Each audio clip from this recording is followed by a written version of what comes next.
आज हम लोग पीसीएस का प्रैक्टिस सेट हल करेंगे। तो पहला प्रश्न है इसमें, निम्नलिखित में से भारत से निर्यात होने वाला सबसे अधिक महत्वपूर्ण समुद्री खाद्य कौन सा है? ए ऑप्शन झींगा, बी ऑप्शन व्हेल तेल, सी ऑप्शन केकड़ा, डी ऑप्शन लॉबस्टर। तो इसमें पहला सही है झींगा। क्यों? क्योंकि झींगा अपने यहाँ उत्पादन बहुत अच्छा होता है। व्हेल तेल पर भारत ने अंतर्राष्ट्रीय व्हेल प्रतिबंध पर हस्ताक्षर किया है, इसलिए व्हेल तेल ना तो उत्पादन करता ना ही आयात करता है। केकड़े की बात करें तो केकड़ा महंगा तो है लेकिन इसका उत्पादन कम होता है। लॉबस्टर की भी यही स्थिति है। अगले क्वेश्चन पे चलते हैं, क्वेश्चन नंबर 2 पे। क्वेश्चन नंबर 2 है, उत्तर से दक्षिण की दिशा में निम्नलिखित पहाड़ियों का क्रम सही अनुक्रम क्या है? आप जब भारत का मैप देखेंगे ऐसे दक्षिण भारत का, तो पूर्वी तट पर आप मिलेंगी सबसे पहले नल्ला मल्ला मिल जाएगी, फिर जवादी मिलेगी, पूर्वी घाट पश्चिमी घाट जहाँ मिलेंगे वहाँ पे नीलगिरी मिल जाएगी और उसके नीचे अन्नामलाई मिल जाएगी। इस तरीके से उत्तर से दक्षिण अगर आप देखेंगे नल्ला मल्ला, जवादी, नीलगिरी और अन्नामलाई पहाड़ियाँ हैं। ये दूसरे क्वेश्चन का आंसर हो गया। तीसरे क्वेश्चन पे हम चलें तो तीसरा क्वेश्चन है, निम्नलिखित में से कौन सी चोटी भारत में स्थित नहीं है? तो वो ए ऑप्शन है गुरला मंदाता, बी ऑप्शन है नंदा देवी, सी ऑप्शन है काबमेट और डी ऑप्शन है नंगा पर्वत। तो इनमें गुरला मंदाता जो है ये चीन में स्थित है और तीनों चोटियाँ भारत में स्थित हैं। अगले क्वेश्चन पर चलते हैं, चौथा। तो कच्छ का भूदृश्य है क्या है ये? पहला ऑप्शन है निम्नस्थ समतल का वालुकामय मैदान, दूसरा ऑप्शन है अच्छी फसल वाली उपजाऊ भूमि, तीसरा ऑप्शन है केवल बालू, चौथा ऑप्शन है पहाड़ी। तो इसमें देखिएगा तो पहला ऑप्शन सही है। जो कच्छ का समतल है ये कच्छ का भूदृश्य है, ये निम्नस्थ समतल है तथा वालुकामय मैदान है, क्योंकि नदियाँ यहाँ पे बहुत सारी जल छोड़ती रहती हैं, दलदल में विलुप्त होती रहती हैं। अगला प्रश्न है हमारा, पांडिचेरी का क्षेत्र विभाजित पाया जाता है। पांडिचेरी का क्षेत्र विभाजित पाया जाता है तो कहाँ कहाँ? तो इसमें पांडिचेरी में 4 ज़िले हैं, कराईकल, पुदुचेरी, माहे और एनम। तो अगर इसको देखेंगे आप तो जो कराईकल और पुदुचेरी है ये तमिलनाडु में है, माहे केरल में है, माहे जो है ये केरल में है और एनम जो है आंध्र प्रदेश में है। इस तरीके से हमारा ऑप्शन सी सही हो जाएगा, ऑप्शन सी। अगले क्वेश्चन पे अगर हम बात करें, छठा क्वेश्चन, तो निम्नलिखित में से कौन सा ज्वालामुखी क्रियाशील नहीं है? निम्न में कौन सा ज्वालामुखी क्रियाशील नहीं है? तो जिन पर ऊपर बिंदी लगी रहती है सभी शांत ज्वालामुखी होते हैं। एटना और वेसुवियस ये इटली में है। ये दोनों कहाँ हैं? इटली में हैं और सक्रिय ज्वालामुखी हैं, इटली में सक्रिय ज्वालामुखी हैं। और अकांकागुआ जो है ये है अर्जेंटीना में, और किलिमंजारो अर्जेंटीना में है, किलिमंजारो तंजानिया में है। इस तरीके से दूसरा और चौथा सही हो जाएगा और हमारा ऑप्शन डी सही हो जाएगा। अगला क्वेश्चन चलते हैं, 7वें नंबर पे। प्रश्न है कि निम्नलिखित में से रिंग ऑफ फायर संबद्ध है? पहला भूकंप से, दूसरा ज्वालामुखी से, तीसरा प्रशांत महासागर से, चौथा जंगल की आग से। नीचे दिए गए कूट से सही उत्तर का चयन कीजिए। कूट ए है 1, 2 और 3, कूट बी है 2 और 3, कूट सी है 2 और 4 और कूट डी है 1, 2, 3 और 4। तो अगर आप रिंग ऑफ फायर को देखेंगे तो ये प्रशांत महासागर में है और यहाँ पे ज्वालामुखी और भूकंप दोनों आते हैं, इसलिए ऑप्शन ए सही हो जाएगा। मतलब भूकंप, ज्वालामुखी और प्रशांत महासागर तीनों सही हो जाएंगे। अगले क्वेश्चन पे चलें। अगला प्रश्न है कि किसी हवाई जहाज़ की ऊंचाई मापने के लिए प्रयुक्त उपकरण है? तो किसी भी वस्तु की ऊंचाई अल्टीमीटर से नापी जाती है। अगले प्रश्न की बात करें हम लोग, 9वें पे चलते हैं। तो हमें चंद्रमा का केवल एक ही छोर दिखाई देता है क्योंकि चंद्रमा की अपने अक्ष पर घूर्णन की अवधि पृथ्वी के चारों तरफ उसके परिक्रमण की अवधि के बराबर है। तो हाँ, ये बिल्कुल सही है। चंद्रमा स्थिर है? नहीं, चंद्रमा स्थिर नहीं, चंद्रमा पृथ्वी का चक्कर लगा रहा है, ये गलत है। सूर्य के चारों तरफ चंद्रमा के परिक्रमण की अवधि वही है जो सूर्य के चारों तरफ पृथ्वी की अवधि है। नहीं, ये भी गलत है, दोनों की अलग अलग हैं। पृथ्वी से चंद्रमा भिन्न चंद्रमा अपने अक्ष पर घूर्णन नहीं करता। नहीं, ये भी गलत है। चंद्रमा अपने अक्ष पर घूर्णन करता है और साथ साथ पृथ्वी का भी चक्कर लगाता है। पहले ऑप्शन में दोनों की 27.3 दिन है। चंद्रमा इतने दिन में पृथ्वी का एक चक्कर लगा लेती है। अगला 10वां क्वेश्चन है, नमक और बर्फ़ के मिश्रण से 0 डिग्री सेल्सियस के नीचे का तापमान प्राप्त किया जा सकता है। इसका कारण है नमक बर्फ़ के हिमांक को बढ़ा देता है। तो इसमें अगर आप देखेंगे तो नमक और बर्फ़ के मिश्रण को 0 डिग्री सेल्सियस से नीचे का तापमान प्राप्त किया जा सकता है, ये सही है। नमक बर्फ़ के हिमांक को बढ़ा देता है, नहीं, ये बढ़ा नहीं देता, घटा देता है। और कहाँ तक घटा देता है? माइनस लगभग 21.5 डिग्री सेल्सियस तक को कम कर सकता है, माइनस में चला जा सकता है। इसलिए इसमें पहला सही और दूसरा गलत, इस तरह सी ऑप्शन इसका सही हो जाएगा। अगले प्रश्न पे चलते हैं, प्रश्न नंबर 11। इसमें है, निम्नलिखित कथनों पर विचार कीजिए। कथन ए है, मानव में संतान के लिंग निर्धारण में स्त्रियों की प्रमुख भूमिका होती है। कारण है, स्त्रियों में 2 एक्स गुणसूत्र होते हैं। पहला ऑप्शन है, ए और आर दोनों सही हैं, आर ए का सही स्पष्टीकरण है। दूसरा ऑप्शन है, ए और आर दोनों सही हैं पर आर ए का सही स्पष्टीकरण नहीं है। तीसरा ऑप्शन है, ए सही है पर आर गलत है। डी ऑप्शन है, ए गलत है पर आर सही है। तो अगर हम इसको देखें तो मानव में संतान के लिंग निर्धारण का कार्य स्त्रियों को नहीं होता, ये पुरुषों के लिंग पर निर्भर होता है। पुरुष में एक्स और वाई गुणसूत्र पाए जाते हैं और यही वाई निर्धारित करता है, लिंग निर्धारण करता है। तो पहला ऑप्शन गलत हो गया, दूसरा सही हो गया। इस तरह से हमारा डी ऑप्शन सही हो जाएगा। डी ऑप्शन हमारा सही हो जाएगा। अगले क्वेश्चन पे चलते हैं, 12वें क्वेश्चन पे। 12वां क्वेश्चन है, पैथोजन जो सामान्य जुकाम के लिए उत्तरदायी है। तो जो जुकाम होता है वो हमारा राइनो वायरस से होता है, तो हमारा ये बी ऑप्शन सही हो जाएगा। आर्थोमिक्सो वायरस से नहीं होता, राइनो वायरस से होता है। अगले प्रश्न पे चलते हैं, दुधारू पशुओं की निम्नलिखित बीमारियों में से कौन सी संक्रमणीय है? संक्रमणीय मतलब कौन इन्फेक्शियस है, मतलब एक दूसरे से फैलती हैं। तो फुट एंड माउथ डिजीज ये फैलती है, एंथ्रेक्स भी फैलता है, ब्लैक क्वार्टर भी फैलता है और काउपॉक्स, ये चारों फैलते हैं, इसलिए डी ऑप्शन सही हो जाएगा। तो अगले क्वेश्चन पे चलते हैं, क्वेश्चन नंबर 14। इसमें है, निम्नलिखित में से कौन सा सही सुमेलित नहीं है? तो धान, पहला ऑप्शन है धान नीलहरित शैवाल। दूसरा ऑप्शन है मटर राइजोबियम लेगुमिनोसेरम। तीसरा ऑप्शन है गेहूँ एजोटोबैक्टर। डी ऑप्शन है मक्का एजोला से। इसमें जो मक्का एजोला होता है ये धान में होता है, इससे उर्वरक मिलता है, मक्का में नहीं। इस तरीके से चौथा ऑप्शन गलत हो जाएगा। 15वें क्वेश्चन पे चलते हैं, उत्तर प्रदेश में किसी नगर का मेयर होता है। नगर का प्रथम नागरिक होता है। दूसरा, नगर निगम का पदेन सदस्य होता है। तीसरा, कार्यकारिणी समिति का पदेन सभापति होता है। चौथा, कार्यपालिका मशीनरी का पर पूर्ण नियंत्रण रखता है।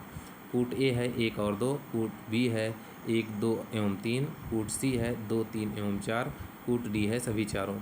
तो अगर आप देखेंगे तो मेयर जो होता है नगर का पहला नागरिक होता है, नगर निगम पदेन सदस्य भी होता है, कार्यकारिणी समिति का पदेन सभापति होता है, लेकिन पूर्ण नियंत्रण नहीं रखता है वो, ये चौथा गलत हो जाएगा।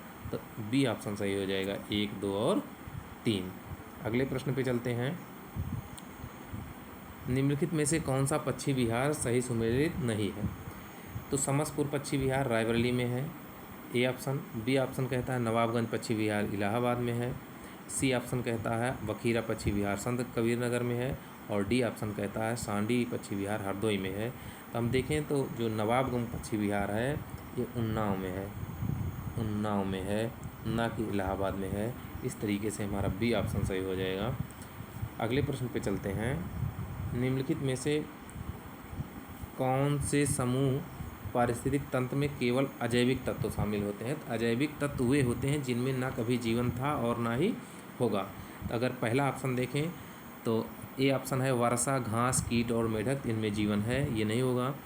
बी ऑप्शन है मृदा, खनिज पदार्थ, घास और फूल, घास और फूल में जीवन है, नहीं हो सकता, गलत है, ये गलत हो गया, ये गलत हो गया।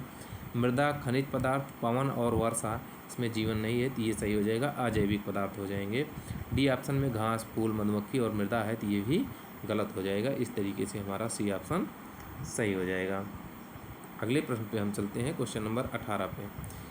वह क्षेत्र जो दो पारिस्थितिक तंत्रों के मध्य सीमा रेखा अथवा संक्रमण क्षेत्र के रूप में कार्य करता है उसे कहते हैं हम इकोटोन या संक्रमण क्षेत्र। ये जो क्षेत्र बन रहा है यही है इकोटोन, ठीक, इसको कहते हैं इकोटोन। इस तरह का कोई शब्द इन दोनों का नहीं है। इकोस्फीयर वह है जो जल, वायु, मृदा सब पूरे पारिस्थितिकी तंत्र को इकट्ठा कर लेता है, बायोस्फीयर को, वो इकोस्फीयर होता है। तो ये दोनों तंत्र नहीं है, दोनों शब्द नहीं है हमारे पर्यावरण में, तो ऑप्शन डी सही हो जाएगा। अगले प्रश्न पे चलते हैं, 19वें पे। इसमें है निम्न समुच्चय में से कौन सी गैसें ग्रीन हाउस के लिए अत्यधिक महत्वपूर्ण है। तो ग्रीन हाउस गैसें वे गैसें होती हैं जो हमारे वायुमंडल का ताप बढ़ाती हैं। पहला ऑप्शन है carbon dioxide, methane, chlorine, nitric oxide. दूसरा ऑप्शन है nitric oxide, methane, ethane, chlorofluorocarbons. C option है carbon dioxide, methane, nitrous oxide, जल वाष्प। चौथा ऑप्शन है carbon monoxide, sulphur dioxide, methane और जल वाष्प। तो इसमें सी ऑप्शन सही हो जाएगा, carbon dioxide, methane, nitrous oxide, जल वाष्प, ये ग्रीन हाउस गैसें हैं। अगले प्रश्न पे चलते हैं। इसमें है यह सत्य होगा कि भारत को परिभाषित किया जाए। पहला ऑप्शन एक खाद्य की कमी वाली अर्थव्यवस्था के रूप में, बी ऑप्शन एक श्रम आधिक्य वाली अर्थव्यवस्था के रूप में, सी ऑप्शन एक व्यापार आधिक्य वाली अर्थव्यवस्था के रूप में, डी ऑप्शन एक पूंजी आधिक्य वाली अर्थव्यवस्था के रूप में। तो अगर हम इस प्रश्न को देखें तो भारत में खाद्य की कमी नहीं है, तो पहला गलत हो जाएगा। भारत एक श्रम आधिक्य वाली अर्थव्यवस्था है, हाँ ये है, क्योंकि यहाँ श्रम बहुत ज़्यादा है और सस्ता भी है। भारत एक व्यापार अधिक वाली अर्थव्यवस्था नहीं, व्यापार अधिक नहीं है हमारे यहाँ। एक पूंजी अधिक वाली नहीं, पूंजी की कमी है। इस तरीके से हमारा 20वें नंबर में सी ऑप्शन बी ऑप्शन सही हो जाएगा। अगले क्वेश्चन पे चलते हैं, 21 नंबर में। 21 नंबर कहता है कि भारत में आर्थिक उदारीकरण की शुरुआत हुई थी। पहला ऑप्शन औद्योगिक लाइसेंसिंग नीति में वास्तविक बदलाव के साथ, भारतीय रुपये में परिवर्तनीयता के साथ। तीसरा ऑप्शन सी है प्रत्यक्ष विदेशी पूंजी निवेश में कार्यविधिक औपचारिकताएं दूर करने के साथ। और डी ऑप्शन है कर दरों में महत्वपूर्ण कटौती के साथ। तो अगर हम इसको देखें तो भारत में उदारीकरण की नीति जो आई थी 1991 में लाई गई थी। 1991 में 24 जुलाई 1991 को ये लाई गई थी। पहला तो औद्योगिक लाइसेंस को क्या किया गया था, सरल बनाया गया था जिससे आसानी से लाइसेंस दिया जा सके। तो इसका पहले का उत्तर क्या हो जाएगा, ए ऑप्शन सही हो जाएगा। भारतीय रुपये की परिवर्तनशीलता में अगर देखें तो ये 1993 में किया गया था, भारतीय रुपये की परिवर्तनशीलता। प्रत्यक्ष विदेशी पूंजी निवेश में कार्यविधिक औपचारिकताएँ 1991 में लागू की गई ये। और कर दरों में महत्वपूर्ण कटौती 2009 से शुरू की गई है। तो हमारा पहला ऑप्शन इसका सही हो जाता है। अगले प्रश्न पे चलें, 22 नंबर पे। तो ये कहता है कि उच्च बचत वाली अर्थव्यवस्था होते हुए भी किस कारण पूंजी निर्माण महत्वपूर्ण उत्पादन वृद्धि में परिणामित नहीं हो पाता है। ए ऑप्शन है कमज़ोर प्रशासन तंत्र, बी ऑप्शन है निरक्षरता, सी ऑप्शन है उच्च जनसंख्या घनत्व और डी ऑप्शन है उच्च पूंजी उत्पाद अनुपात। तो इसमें अगर हम देखें तो परिणामित नहीं होने का कारण उच्च पूंजी उत्पाद अनुपात है, तो डी ऑप्शन इसमें सही हो जाएगा। अगले प्रश्न पे चलते हैं, भारतीय अर्थव्यवस्था के बारे में अमर्त्य सेन ने क्या सुझाव दिए थे। तो भारतीय अर्थव्यवस्था के बारे में अमर्त्य सेन के सुझावों से संबंधित निम्नलिखित कथनों पर विचार कीजिए। पहला, इसे वस्तु उन्मुख होना चाहिए। दूसरा, इसे जन उन्मुख होना चाहिए। तीसरा, इसे अधिक निर्धन व्यक्ति की आर्थिक सुरक्षा होनी चाहिए, सबसे अधिक निर्धन व्यक्ति की आर्थिक सुरक्षा होनी चाहिए। चौथा, विश्व अर्थव्यवस्था में इसके एकीकरण के साथ राष्ट्रीय बचाव होना चाहिए। इसमें से पहला ऑप्शन है 1, 2 तथा 3 सही हैं। बी ऑप्शन है 2, 3 तथा 4 सही हैं। सी ऑप्शन है 1, 3 तथा 4 सही हैं। डी ऑप्शन है 1, 2 तथा 4 सही हैं। तो अगर हम इसको देखें तो इसे वस्तु उन्मुख होना चाहिए, नहीं, वस्तु उन्मुख नहीं होना चाहिए, व्यक्ति उन्मुख होना चाहिए। तो दूसरा सही है। सबसे अधिक निर्धन व्यक्ति की आर्थिक सुरक्षा होनी चाहिए, हाँ इसको कहा था। विश्व अर्थव्यवस्था में इसके एकीकरण के साथ राष्ट्रीय बचाव होना चाहिए, ये भी सही है। इस तरीके से 2, 3, 4 के साथ हमारा बी ऑप्शन सही हो जाएगा। क्वेश्चन नंबर 24 को देखें हम अगर, तो क्वेश्चन नंबर 24 कहता है, क्वेश्चन नंबर 24 कहता है निम्न में से नालंदा बिहार का विध्वंस किसने किया था। A option Bakhtiyar Khilji, B option Qutbuddin Aibak, C option Muhammad bin Tughlaq, D option Alauddin Khilji. तो बख्तियार खिलजी जब कलकत्ता से वापस लौट रहा था तो उसने नालंदा विश्वविद्यालय को विध्वंस किया था। इसमें ए ऑप्शन सही हो जाएगा। दिल्ली सल्तनत के दौरान, 25वां क्वेश्चन है, दिल्ली सल्तनत के दौरान मुकद्दम या चौधरी का पद किन के लिए इस्तेमाल किया जाता था। ए ऑप्शन गांव के सरपंच के लिए, बी ऑप्शन राजस्व अधिकारी के लिए, सी ऑप्शन गांव के लेखाकार के लिए, डी उपर्युक्त में से एक से अधिक। तो हम इसको देखें तो खुद मुकद्दम खुद या चौधरी का पद गांव के सरपंच के लिए इस्तेमाल किया जाता था। तो 25 नंबर में ए ऑप्शन सही हो जाएगा। अगले प्रश्न पे चलें अगर हम, प्रश्न नंबर 26 पे, प्रश्न नंबर 26 कहता है, प्रश्न नंबर 26, भारतीय संविधान की उद्देशिका में पंथ निरपेक्ष शब्द किस वर्ष जोड़ा गया। तो अगर हम इसकी बात करें तो ए ऑप्शन है 1976, बी ऑप्शन है 1972, सी ऑप्शन है 1974 और डी ऑप्शन है 1970। तो 42वें संविधान संशोधन 1976 द्वारा पंथ निरपेक्ष, समाजवादी और गणतंत्र शब्द जोड़ा गया था। तो ऑप्शन ए सही हो जाएगा। अगले प्रश्न को देखें। अगला प्रश्न है किस अधिनियम के परिणाम स्वरूप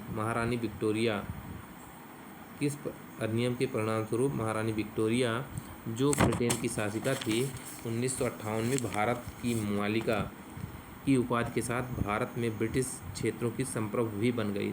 ए ऑप्शन भारत सरकार अधिनियम, बी ऑप्शन नियामक अधिनियम, सी ऑप्शन भारतीय परिषद अधिनियम और डी ऑप्शन है चार्टर एक्ट। तो अगर हम इसको देखें तो भारत सरकार अधिनियम के द्वारा 1958 के द्वारा उनको महारानी बना दिया गया था।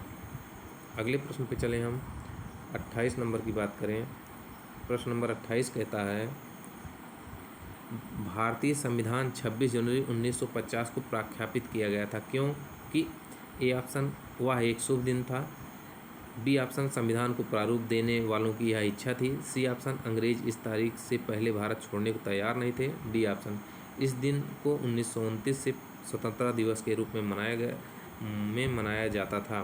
तो इसमें अगर देखें तो डी ऑप्शन सही है क्योंकि 1929 में पंडित जवाहरलाल नेहरू ने लाहौर अधिवेशन में स्वतंत्रता 26 जनवरी 1930 को स्वतंत्रता दिवस मनाने की घोषणा की थी, इसी के उपलक्ष्य में ये मनाया जाता है।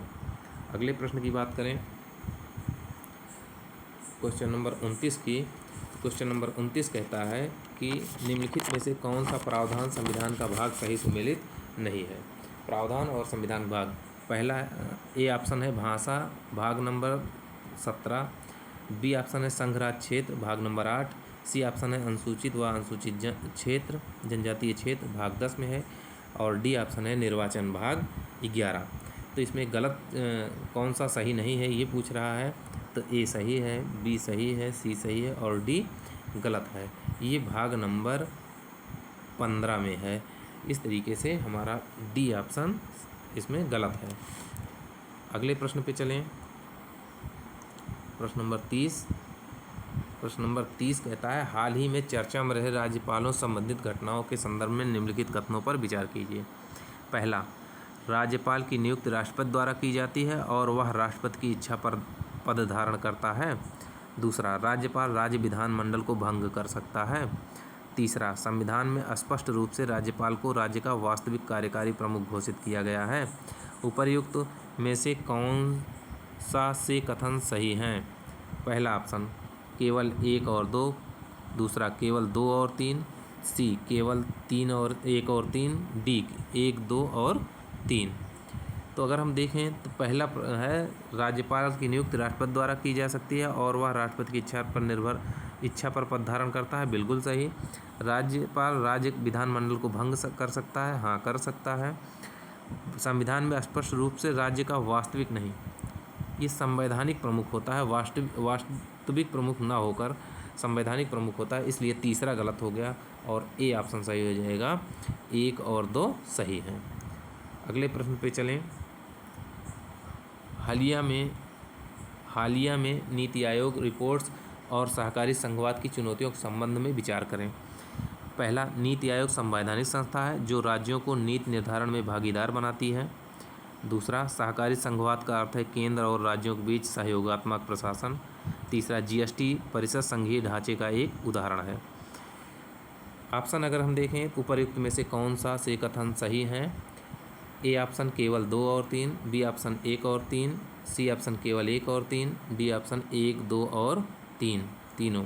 इस प्रश्न को अगर हम देखें तो नीति आयोग संवैधानिक संस्था है? नहीं, नीति आयोग संवैधानिक संस्था न होकर गैर संवैधानिक संस्था है, इसलिए पहला ऑप्शन गलत हो गया।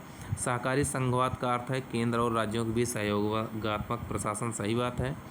और जीएसटी परिषद संघीय ढांचे का एक उदाहरण है, सही है। इस तरीके से पहला ऑप्शन सही हो जाएगा, 2 और 3। अगले प्रश्न पे चलें, 32 नंबर पे। तो 32 नंबर क्वेश्चन को अगर हम देखें, इसमें है कि निम्नलिखित में से किसने आनंद मोहन बोस के साथ इंडियन एसोसिएशन की स्थापना की थी?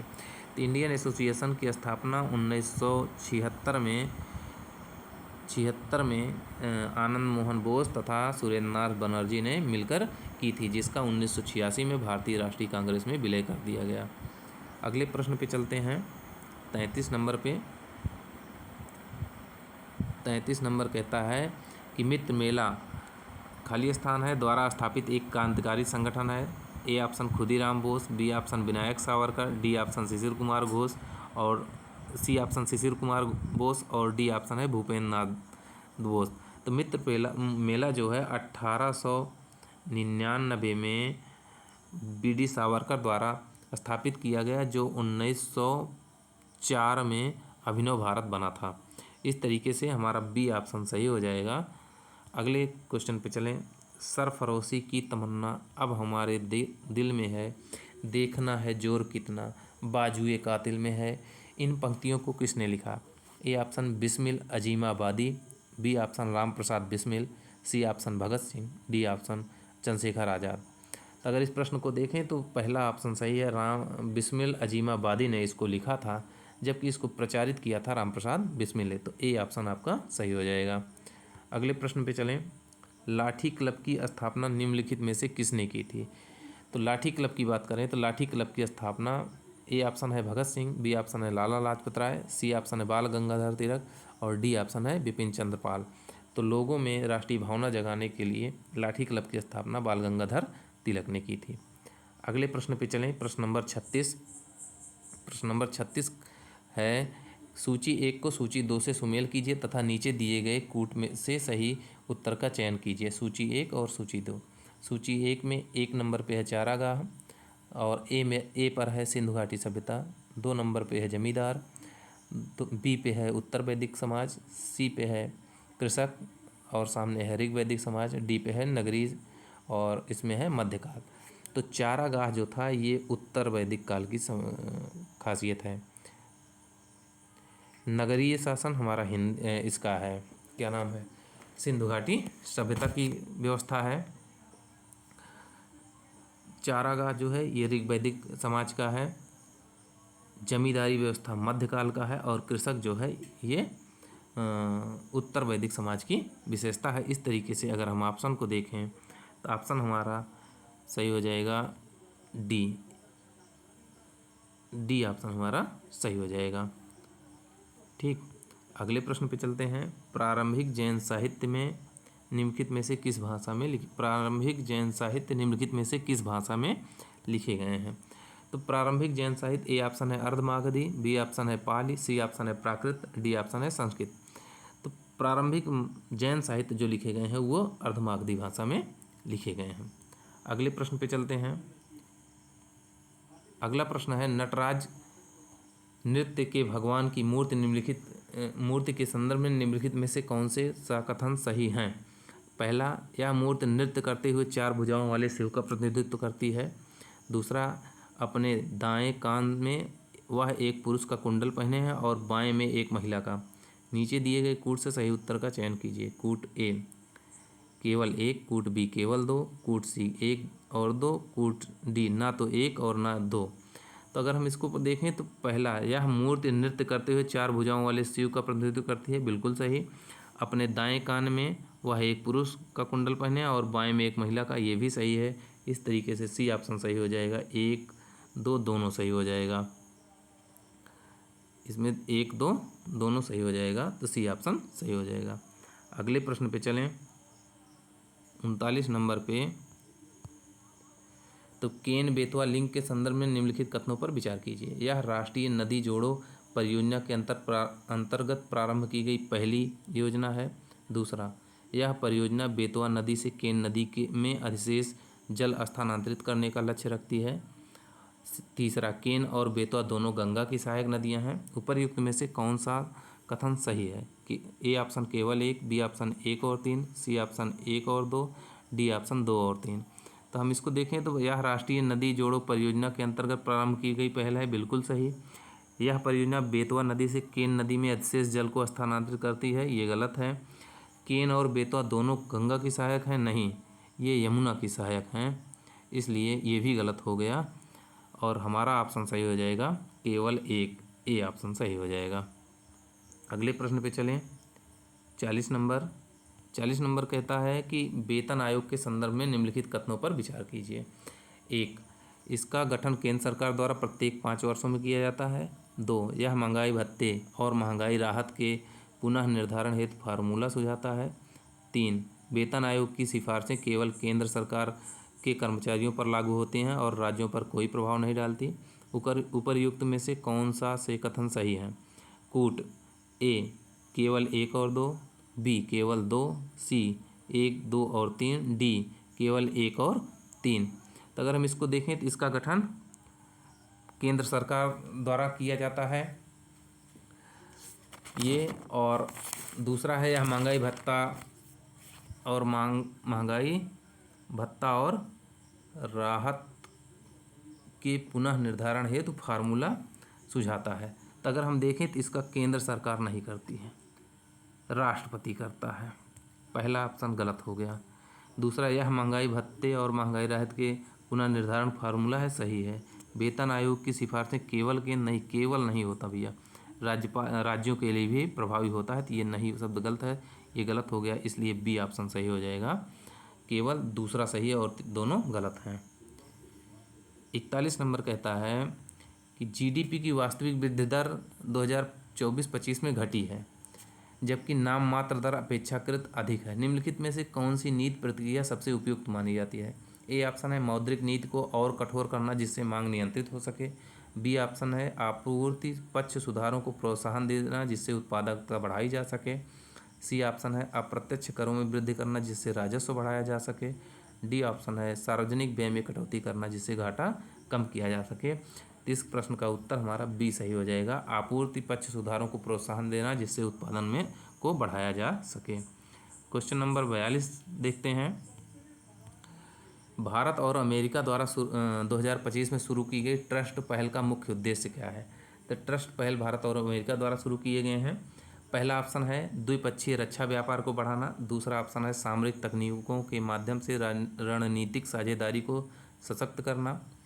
सी ऑप्शन है व्यापार घाटे को कम करने हेतु साझा निवेश करना। डी ऑप्शन है नागरिक परमाणु सहयोग के तहत ऊर्जा सुरक्षा सुनिश्चित करना।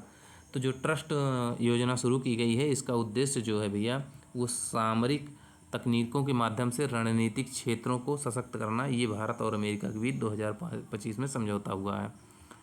अगले प्रश्न पे चलते हैं। 38वें राष्ट्रीय खेल 2025 में उत्तर प्रदेश ने कुल कितने पदक प्राप्त किए और किस रैंक पर रहा? तो उत्तर ए ऑप्शन है 15 पदक 10वीं रैंक, बी ऑप्शन है 56 पदक 13वीं रैंक, सी ऑप्शन है 49 पदक 12वीं रैंक और डी ऑप्शन है 63 पदक 14वीं रैंक। तो इसका ऑप्शन बी सही होगा।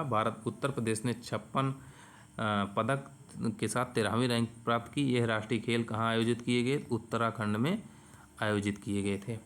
इस तरीके से इसका सही हो जाएगा आपका बी ऑप्शन। अगले प्रश्न पे चलते हैं, 44वें प्रश्न पे। 44वें प्रश्न है, आईसीसी विश्व टेस्ट चैंपियनशिप 2023-25 के फाइनल मैच के संदर्भ में निम्नलिखित में से कौन सा सही है? यह match Melbourne cricket ground Australia में खेला गया। दूसरा, दक्षिण अफ्रीका में इस संस्करण में अपना पहला खिताब जीता। सी, भारत उपविजेता रहा। डी, स्टीव स्मिथ को मैच का सर्वश्रेष्ठ खिलाड़ी घोषित किया गया। तो अगर हम इसकी बात करें तो यह मैच मेलबर्न क्रिकेट ग्राउंड में ना हो के लंदन के लॉर्ड्स में हुआ था, लंदन में, ना कि मेलबर्न में हुआ। दक्षिण अफ्रीका ने इस संस्करण में पहला खिताब जीता, बिल्कुल सही, बी ऑप्शन सही है। भारत उपविजेता रहा, नहीं, ऑस्ट्रेलिया उपविजेता रहा। ऑस्ट्रेलिया इसका उपविजेता रहा। सी, स्टीव स्मिथ को मैन ऑफ द मैच घोषित किया गया, नहीं, एडम मार्करम को मैन ऑफ द मैच घोषित किया गया। इस तरीके से इसका बी ऑप्शन सही है। अगले प्रश्न पे चलते हैं, भारत में चिनाब रेल पुल की स्थापना का रणनीतिक महत्व निम्नलिखित में से किससे संबंधित है? ए ऑप्शन, लद्दाख और जम्मू के बीच जल संपर्क सुलभ कराना। बी ऑप्शन, श्रीनगर से लेह को जलमार्ग से जोड़ना। सी ऑप्शन, जम्मू से कश्मीर घाटी तक अखंड रेलवे संपर्क बनाना। डी ऑप्शन, चिनाब नदी पर नौवहन सेवाएं आरंभ करना। तो अगर इसका आंसर देखें तो सब में जलमार्ग की बात हो रही है, केवल यही रेल मार्ग की बात हो रही है। अखंड रेलवे का संपर्क बनाना ये उसका उद्देश्य था। अगले प्रश्न पे चलते हैं, महाकुंभ के आयोजन की तिथि निर्धारण करने में मुख्यतः किन खगोलीय स्थितियों की भूमिका होती है? ए ऑप्शन, बृहस्पति, सूर्य और चंद्र की राशि स्थिति। बी ऑप्शन, राहु और केतु की युति।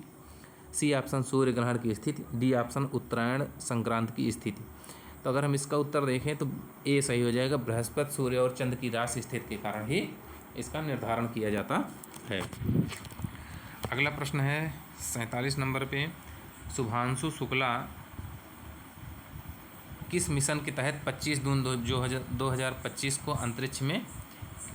अंतरिक्ष की कक्षा में भेजे गए? ए ऑप्शन है गगनयान मिशन, बी ऑप्शन है चंद्रयान 4 मिशन, सी ऑप्शन है एक्सियोम 4 मिशन और डी ऑप्शन है स्पेस एक्स व्योम मिशन। तो अगर हम इसकी बात करें तो एक्सियोम 4 मिशन के तहत शुभांशु शुक्ला अंतरिक्ष में गए, जो लखनऊ से संबंधित है। अगले प्रश्न पे चलते हैं। अगला प्रश्न है, मई 2025 में किन 3 सार्वजनिक क्षेत्र की इकाइयों को मिनी रत्न श्रेणी फर्स्ट का दर्जा प्रदान किया गया? पहला है BEL,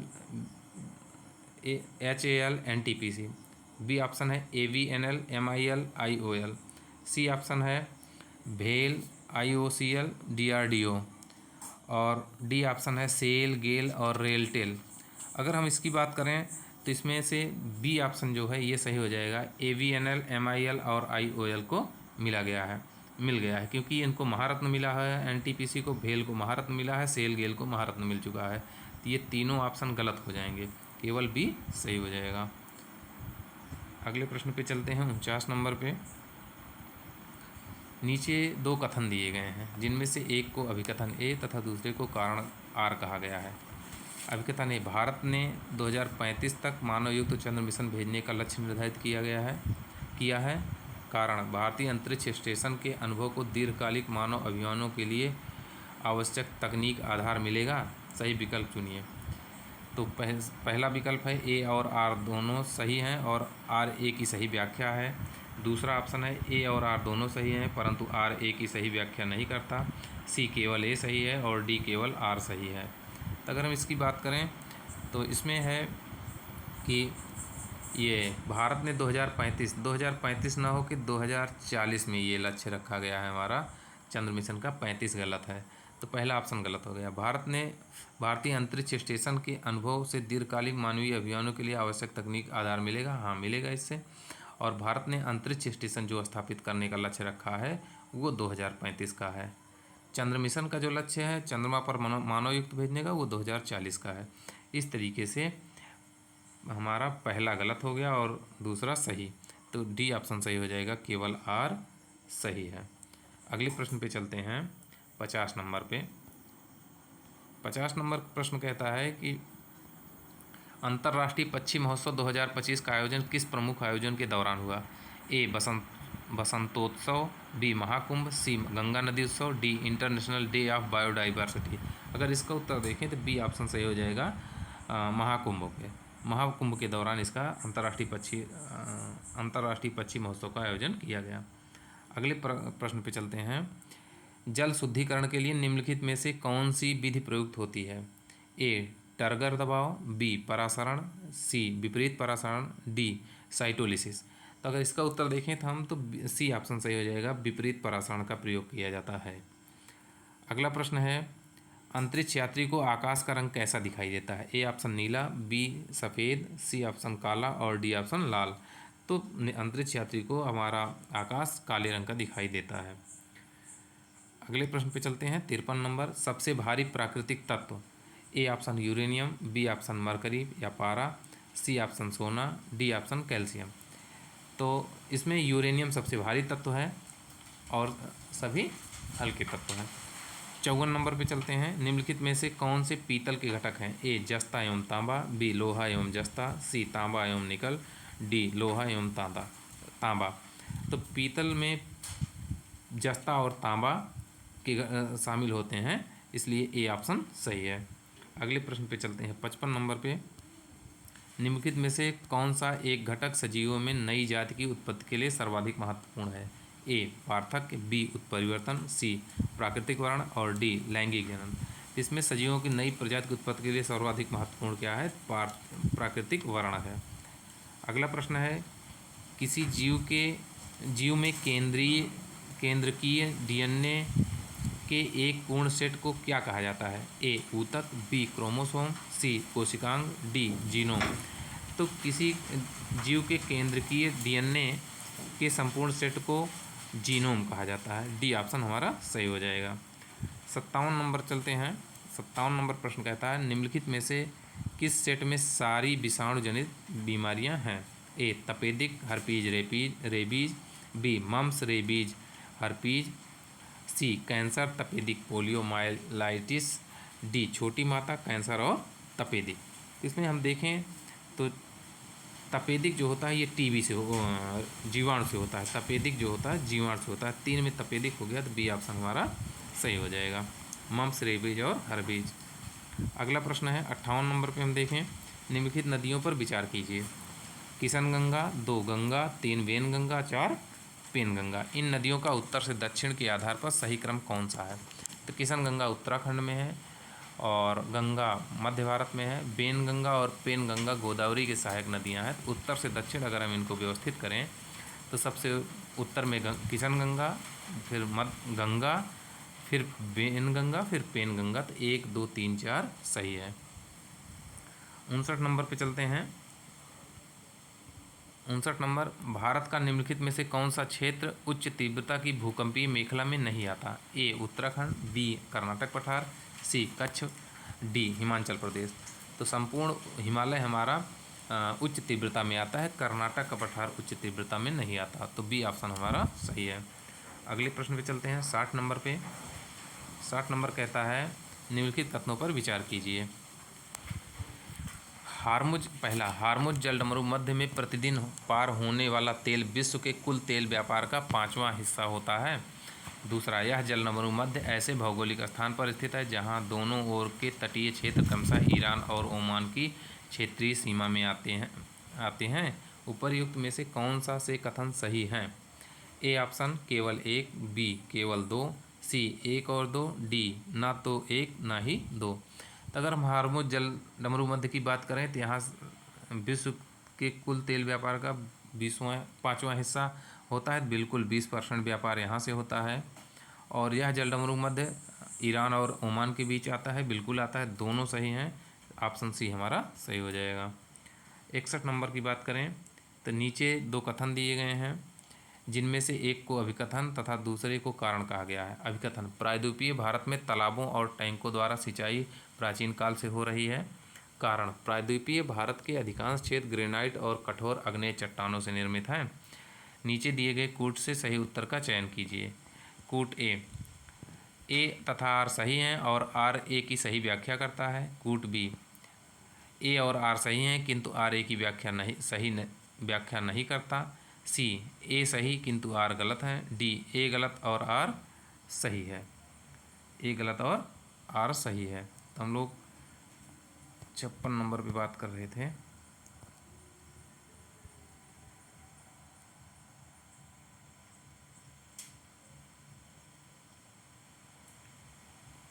इकसठ नंबर की बात कर रहे थे यहाँ पे।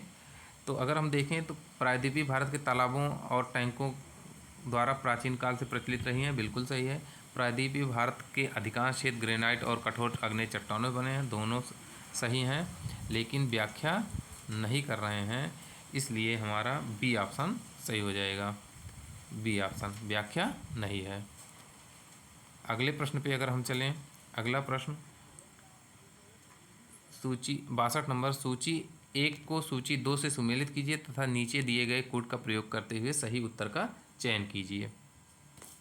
सूची 1 घास का मैदान है और सूची 2 जो है वो है देश या महाद्वीप। पहला है स्टेपीज, प्रेयरीज, बेल्ट और डाउन। दूसरी तरफ है संयुक्त राज्य अमेरिका, दक्षिण अफ्रीका, रूस और ऑस्ट्रेलिया। तो स्टेपीज जो है ये रूस में, प्रेयरीज अमेरिका में, बेल्ट अफ्रीका में और डाउन्स ऑस्ट्रेलिया में हो गई। तो अगर ऑप्शन को मिलाएं तो 3, 1, 2, 4 ये हमारे ऑप्शन हो जाएंगे। तो 3, 1, 2, 4 ये जो है सी ऑप्शन हमारा सही हो जाएगा। 3, 1, 2, 4 सी सही हो जाएगा। अगले प्रश्न पे चलते हैं 63 नंबर पे।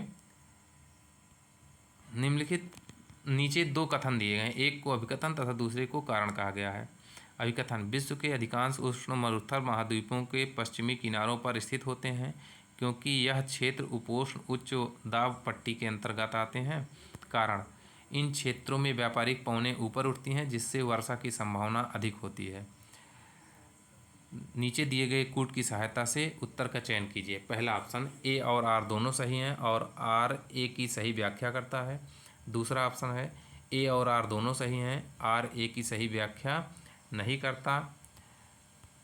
तीसरा ऑप्शन है ए सही है किंतु आर गलत है। चौथा ऑप्शन है ए गलत है किंतु आर सही है। तो अगर हम इस प्रश्न के उत्तर को देखें तो जो पहला कथन है ये सही है। दूसरा, इन क्षेत्रों में व्यापारिक पवनें ऊपर उठती हैं जिससे वर्षा की संभावना अधिक होती है। नहीं, व्यापारिक पवनें अगर ऊपर उठेंगी तो वायुदाब कम हो जाएगा, ये उच्च जो दाब है ये कम हो जाएगा। तो दूसरा गलत है, पहला सही। इस वजह से कथन सही है, कारण गलत। ए सही, आर गलत है। इस तरह के सी ऑप्शन हमारा सही हो जाएगा। अगले प्रश्न पे चलते हैं 64 नंबर पे। तो नीचे सूची 1 को सूची 2 से सुमेलित करना है। सूची 1 में जिला है, दूसरे में खनिज पदार्थ दिए गए हैं। तो पहले में है सोनभद्र। सोनभद्र में किस चीज़ का उत्पादन होता है? प्रयागराज, ललितपुर, मिर्ज़ापुर। दूसरी तरफ है खनिज non plastic fire clay, B दूसरा तांबा, तीसरा शीशे वाली बालू और चौथा चूने का पत्थर। तो अगर हम बात करें तो सोनभद्र में चूने का पत्थर होता है, प्रयागराज में शीशा का बालू, ललितपुर में तांबा और मिर्ज़ापुर में नॉन प्लास्टिक फायर क्ले। इस तरीके से अगर हम देखें तो 4, 3, 2, 1 सही है और ये हमारा ऑप्शन बी सही हो जाएगा। अगले प्रश्न पे चलते हैं। भारतीय गुणवत्ता परिषद QCI के संदर्भ में निम्नलिखित कथनों पर विचार कीजिए। 1. QCI का गठन भारत सरकार तथा भारतीय उद्योग द्वारा संयुक्त रूप से किया गया था। 2. QCI के अध्यक्ष की नियुक्ति उद्योग द्वारा सरकार को की गई संस्तुतियों पर प्रधानमंत्री द्वारा की जाती है। प्रधानमंत्री द्वारा की जाती है। नीचे दिए गए कूट की से सही उत्तर का चयन कीजिए। सही उत्तर का चयन कीजिए। केवल ए ऑप्शन है केवल 1, बी ऑप्शन है केवल 2, सी ऑप्शन है 1 और 2, डी ऑप्शन है ना तो 1 ना तो 2। तो इसमें सही कौन सा है? तो पहला और दूसरा दोनों सही है। ठीक, अगले प्रश्न पे चलते हैं। अगला प्रश्न है 66 नंबर। नीचे 2 कथन दिए गए हैं, एक को अभिकथन दूसरे को कारण कहा गया है। अभिकथन है सतत विकास लक्ष्यों को प्राप्त हेतु आर्थिक विकास आवश्यक है। कारण सतत विकास का उद्देश्य भावी पीढ़ियों की आवश्यकताओं की पूर्ति के लिए वर्तमान संसाधनों का संरक्षण सुनिश्चित करना है। पहला ऑप्शन है ए और आर दोनों सही और आर ए सही की व्याख्या करता है। बी, ए और आर दोनों सही किंतु आर ए की व्याख्या नहीं करता। सी ऑप्शन है ए सही किंतु आर गलत और डी ऑप्शन है ए गलत किंतु आर सही। तो अगर हम देखें तो दोनों सही हैं लेकिन व्याख्या नहीं कर रहे हैं, इसलिए हमारा बी ऑप्शन सही हो जाएगा। अगले प्रश्न पे चलते हैं 67 नंबर पे। 67 नंबर कहता है कि निम्नलिखित में से कौन सा से कथन परमाणु ऊर्जा उत्पादन की वैज्ञानिक प्रक्रिया को सही रूप से दर्शाते हैं। परमाणु ऊर्जा उत्पादन मुख्यतः नाभिकीय संलयन प्रक्रिया पर आधारित होता है। नहीं, ये नाभिकीय विखंडन पर आधारित होता है। दूसरा, परमाणु ऊर्जा उत्पादन में सामान्यतः यूरेनियम 235 या प्लूटोनियम 239 जैसे तत्वों का उपयोग किया जाता है जो उच्च ऊर्जा उत्सर्जन के लिए उपयुक्त होते हैं। तो पहला गलत हो गया, दूसरा सही, इसलिए बी ऑप्शन हमारा सही हो जाएगा। अगले प्रश्न पे चलते हैं 68 नंबर पे। 68 नंबर कहता है निम्नलिखित में से किस कारण को वायु प्रदूषण का प्रत्यक्ष स्रोत माना जाता है जिसका प्रभाव PM 2.5, NOx और SO2 जैसे प्रदूषकों के रूप में वायुमंडल में दिखाई देता है। ए ऑप्शन है कीटनाशकों एवं रासायनिक उर्वरकों का अत्यधिक प्रयोग। बी ऑप्शन है कोयला एवं पेट्रोलियम आधारित ईंधनों का दहन। सी ऑप्शन है शहरी ठोस अपशिष्टों की डंपिंग। डी ऑप्शन है भारी धातुओं युक्त जल निकासी नालियाँ। तो ये जो NOx और SOx निकलते हैं ये कोयला और पेट्रोलियम के आधारित ईंधनों के दहन से निकलते हैं, तो हमारा बी ऑप्शन सही हो जाएगा। अगले प्रश्न पे चलते हैं। निम्नलिखित क्रियाओं पर विचार कीजिए। 1. प्रकाश संश्लेषण, 2. श्वसन, 3. जैव पदार्थों का अपक्षय और 4. ज्वालामुखी क्रियाएं। इनमें से कौन सी क्रियाएं पृथ्वी के कार्बन चक्र में कार्बन डाइऑक्साइड को वायुमंडल में जोड़ती हैं। पहला ऑप्शन है केवल 1 और 4, दूसरा है केवल 2 और 3, तीसरा है केवल 2, 3 और 4, चौथा है 1, 2, 3 और 4। अगर हम देखें कि कौन कौन कार्बन डाइऑक्साइड को वायुमंडल में जोड़ता है, प्रकाश संश्लेषण जो होता है ये O2 को जोड़ता है, इसलिए पहला गलत। श्वसन द्वारा O2 जुड़ती है, हाँ सही है, दूसरा सही है। तीसरा, जैव पदार्थों का अपक्षय होता है, हाँ होता है। चौथा, ज्वालामुखी क्रियाओं द्वारा कार्बन डाइऑक्साइड जुड़ती है, बिल्कुल जुड़ती है। इस तरीके से पहला छोड़ के 2, 3, 4 हमारे सही हो जाएंगे और सी ऑप्शन हमारा सही हो जाएगा। मराठा प्रशासन में गांव का लेखपाल क्या कहलाता है। A option Desai, B Kulkarni, C Siledar और डी पटेल। तो मराठा प्रशासन में लेखपाल को कुलकर्णी कहा जाता था, हमारा ये बी ऑप्शन सही हो जाएगा। अगले प्रश्न पे चलते हैं 71 नंबर। पहाड़ी school, Rajput school, Mughal school और कांगड़ा स्कूल निम्नलिखित में से किस कला की विभिन्न शैलियों को दर्शाते हैं। ए ऑप्शन शिल्पकला, बी ऑप्शन चित्रकला, सी ऑप्शन नृत्यकला और डी ऑप्शन संगीत कला। तो अगर हम इसकी बात करें तो ये चित्रकला को दर्शाते हैं, हमारा बी ऑप्शन सही हो जाएगा। 72 नंबर पे चलते हैं। क्वेश्चन नंबर 72 को मिलान करना है। सूची 1 प्राचीन स्थल को सूची 2 पुरातात्विक खोज से सुमेलित कीजिए तथा नीचे दिए गए कूट से सही उत्तर का चयन कीजिए।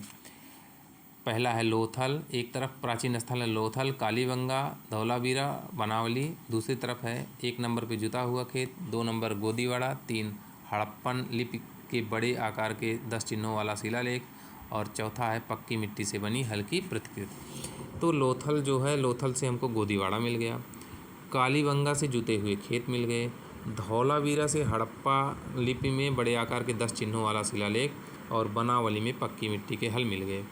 तो इस तरह से हम मिलाएं तो 2, 1, 3, 4, 2, 1, 3, 4 हमारा सी ऑप्शन सही हो जाएगा। अगले प्रश्न में 73 नंबर देखते हैं। निम्नलिखित में से किस बौद्ध साहित्य में महात्मा बुद्ध ने नैतिक एवं सिद्धांत संबंधी प्रवचन दिया है। तो नैतिक और सिद्धांत संबंधी प्रवचन ए विनय पिटक, बी जातक कथाएं, सी अभिधम पिटक, डी सुत्त पिटक। इसमें देखें तो सुत्त पिटक में नैतिक एवं सिद्धांत दिए गए हैं। ए में बौद्ध संबंधी नियम दिया है विनय पिटक में, और जातक कथाओं में बुद्ध की पूर्वजन्म की कथाएं हैं। पूर्व जन्म की। और अगले में अभिधम्म पिटक में बुद्ध दर्शन है, बौद्ध दर्शन दिए गए हैं। इस तरीके से 73 में डी सही हो जाएगा। 74 नंबर देखते हैं। 74 नंबर में है कि 1857 के विद्रोह की विफलता के निम्नलिखित में से कौन से कारण थे? 1. अंग्रेजों की सैन्य श्रेष्ठता। 2. विद्रोहियों के पास कोई एकीकृत कार्यक्रम एवं विचारधारा नहीं थी। सी. समाज के सभी वर्गों से समर्थन का अभाव था। नीचे दिए गए कूट से सही उत्तर का चयन कीजिए। ए. केवल 1 और 2। बी. केवल 2 और 3। सी. केवल 1 और 3। डी. 1, 2 और 3। तो अगर हम देखें तो अंग्रेज़ों की श्रेष्ठता थी, विद्रोहियों के पास कोई एकीकृत कार्यक्रम और विचारधारा नहीं थी, बिल्कुल सही। समाज के सभी वर्गों से समर्थन का अभाव था, ये भी सही है। तो ऑप्शन डी सही हो जाएगा, तीनों ऑप्शन सही हैं। अवध में एका आंदोलन संबंधित था। 75 नंबर। ए. जमींदारों से, बी. किसानों से, सी. व्यापारियों से, डी. पुजारियों से। तो एका आंदोलन जो था ये किसानों से संबंधित था। अवध में एक आंदोलन जो चला था ये किसानों से संबंधित था। 75 का बी सही हो जाएगा। राउलेट एक्ट के संदर्भ में निम्नलिखित में से कौन सा कथन सही है? अगर राउलेट पहला है राउलेट अधिनियम सेडिसन कमेटी की सिफारिश पर आधारित था। दूसरा है राउलेट सत्याग्रह में गांधी जी ने होम रूल लीग का उपयोग करने का प्रयास किया। तीसरा ऑप्शन है साइमन कमीशन के आगमन के विरुद्ध या हुए प्रदर्शन राउलेट सत्याग्रह के साथ साथ हुए। नीचे दिए गए कूट से सही उत्तर का चयन कीजिए कि ए. केवल 1, बी. 1 और 2, सी. 2 और 3, डी. 1, 2 और 3। तो अगर हम देखें राउलेट अधिनियम सेडिसन कमेटी की सिफारिश पर आया था, बिल्कुल सही। राउलेट सत्याग्रह में गांधी जी ने होम रूल लीग का उपयोग करने का प्रयास किया, सही। राउलेट एक्ट के जांच के लिए जो मार्ले मिंटो सुधार आया था उसकी जांच के लिए 10 साल बाद आना था, तो ये नहीं आया था, ये गलत है। तीसरा तो 1 और 2 दोनों सही हो, बी ऑप्शन हमारा सही हो जाएगा। अगले प्रश्न पे चलते हैं 77 नंबर पे। 77 नंबर कहता है निम्नलिखित कथनों पर विचार कीजिए। 1. तृतीय गोलमेज सम्मेलन के विचार विमर्श की परिणत भारत सरकार अधिनियम 1935 के पारित होने के रूप में आई। दूसरा, भारत सरकार अधिनियम 1935 ने ब्रिटिश भारत के सूबों और भारतीय रियासतों के एक संघ पर आधारित ऑल इंडिया फेडरेशन के गठन का उपबंध किया। उपर्युक्त में से कौन सा कथन सही है? केवल ए ऑप्शन केवल 1, बी केवल 2, सी 1 और 2, डी ना तो 1 ना तो 2। तो इसको हम देखें तो तृतीय गोलमेज सम्मेलन के विचार विमर्श की परिणत भारत सरकार अधिनियम 1935 के पारित होने के रूप में हुई, नहीं, ये गलत है, ये सहमति नहीं बनी थी। दूसरा ऑप्शन हमारा सही है, तो इसलिए हमारा बी सही हो जाएगा, केवल 2। अगले प्रश्न पे चलते हैं। संविधान का अनुच्छेद है और अंतर्वस्तु है, उसमें मिलाना है। तो अनुच्छेद 54 किससे संबंधित है? अंतर्वस्तु क्या है? तो अनुच्छेद 54 में भैया भारत के राष्ट्रपति का निर्वाचन है। अनुच्छेद 75 में प्रधानमंत्री और मंत्रिपरिषद है की नियुक्ति है। अनुच्छेद 155 में राज्य के राज्यपाल की नियुक्ति है। अनुच्छेद 164 में राज्य के मुख्यमंत्री और मंत्रिपरिषद की नियुक्ति है। इस तरीके से 1, 2, 3, 4 पहला ऑप्शन हमारा सही हो जाएगा। 79 नंबर पे चलते हैं। 79 नंबर, भारत के संदर्भ में निम्नलिखित कथनों पर विचार कीजिए। भारत में केवल एक ही नागरिकता है और एक ही अधिवास है। दूसरा, जो व्यक्ति जन्म से नागरिक हो केवल वही राष्ट्राध्यक्ष बन सकता है। तीसरा, जिस विदेशी को एक बार नागरिकता दे दी गई किसी भी परिस्थिति में उसे इससे वंचित नहीं किया जा सकता। उपर्युक्त में से कौन सा कथन सही है? ए ऑप्शन केवल 1, बी केवल 2, सी केवल 1 और 3, डी केवल 2 और 3। तो पहला देखते हैं, भारत में केवल एक ही नागरिकता है और एक ही अधिवास है, बिल्कुल सही। दूसरा, जो व्यक्ति जन्म से नागरिक हो वही के राष्ट्राध्यक्ष बन सकता है, नहीं, तो उसके पास नागरिकता होनी चाहिए, चाहे वो भारत में जन्मा हो चाहे बाहर जन्मा हो, वो राष्ट्राध्यक्ष बन सकता है, केवल नागरिकता उसके पास होनी चाहिए।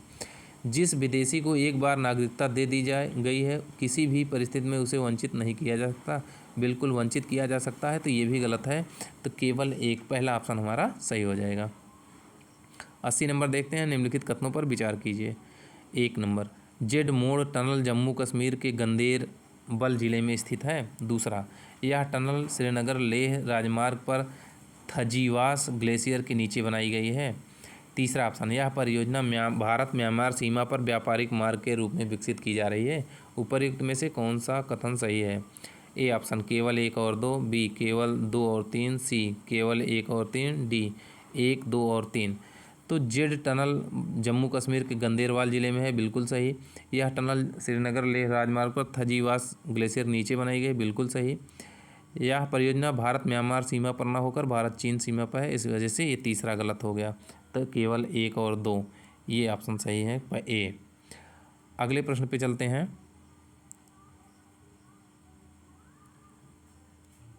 अगला प्रश्न है, जलवाहक योजना के संदर्भ में निम्नलिखित कथनों पर विचार करें। 1, यह योजना केवल राष्ट्रीय राजमार्ग गंगा राष्ट्रीय राजमार्ग 2 ब्रह्मपुत्र पर कार्गो परिवहन को प्रोत्साहित करती है। दूसरा, यह योजना केवल केंद्र सरकार एवं द्वारा संचालित पोतों जहाज़ों को ही प्रोत्साहित देती है।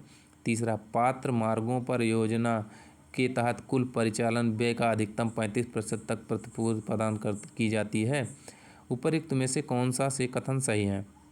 केवल ए ऑप्शन केवल 1, बी ऑप्शन केवल 2, सी ऑप्शन केवल 3, डी ऑप्शन 1 और 2।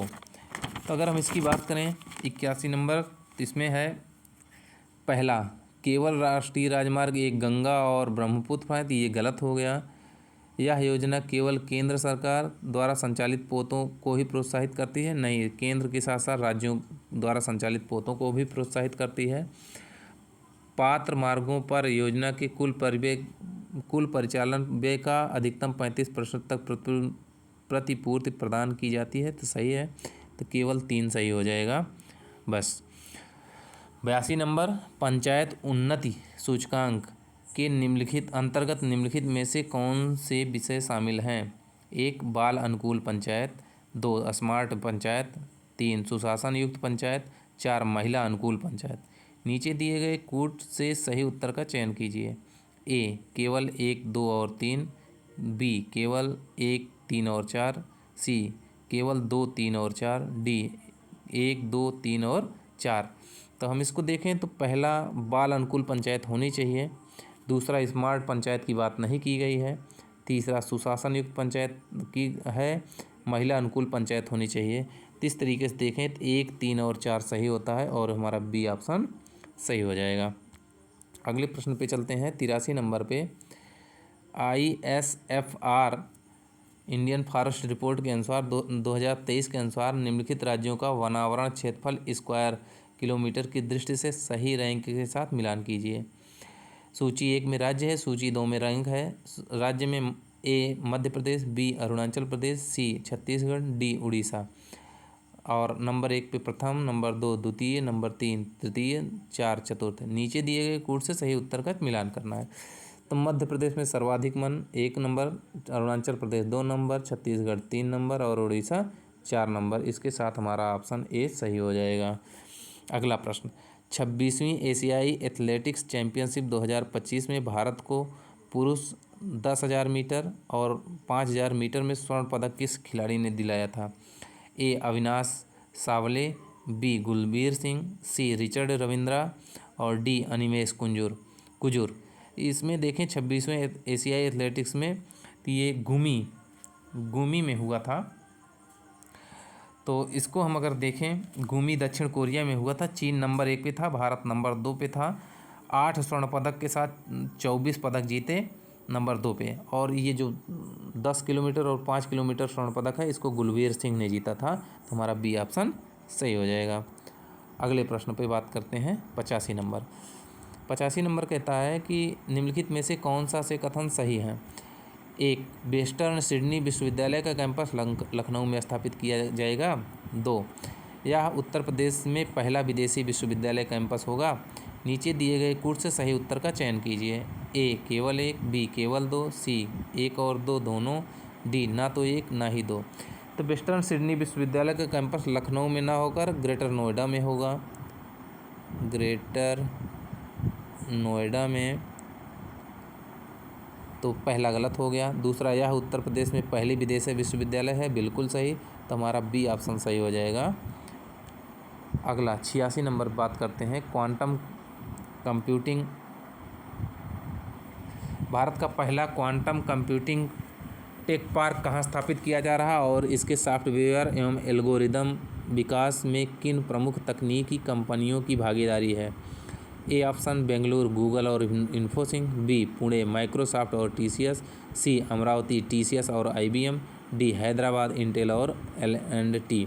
ये करंट का बहुत महत्वपूर्ण क्वेश्चन है, इसमें सी सही है। अमरावती में टीसीएस और आईबीएम ने क्वांटम कंप्यूटिंग टेक पार्क की स्थापना कर रहे हैं।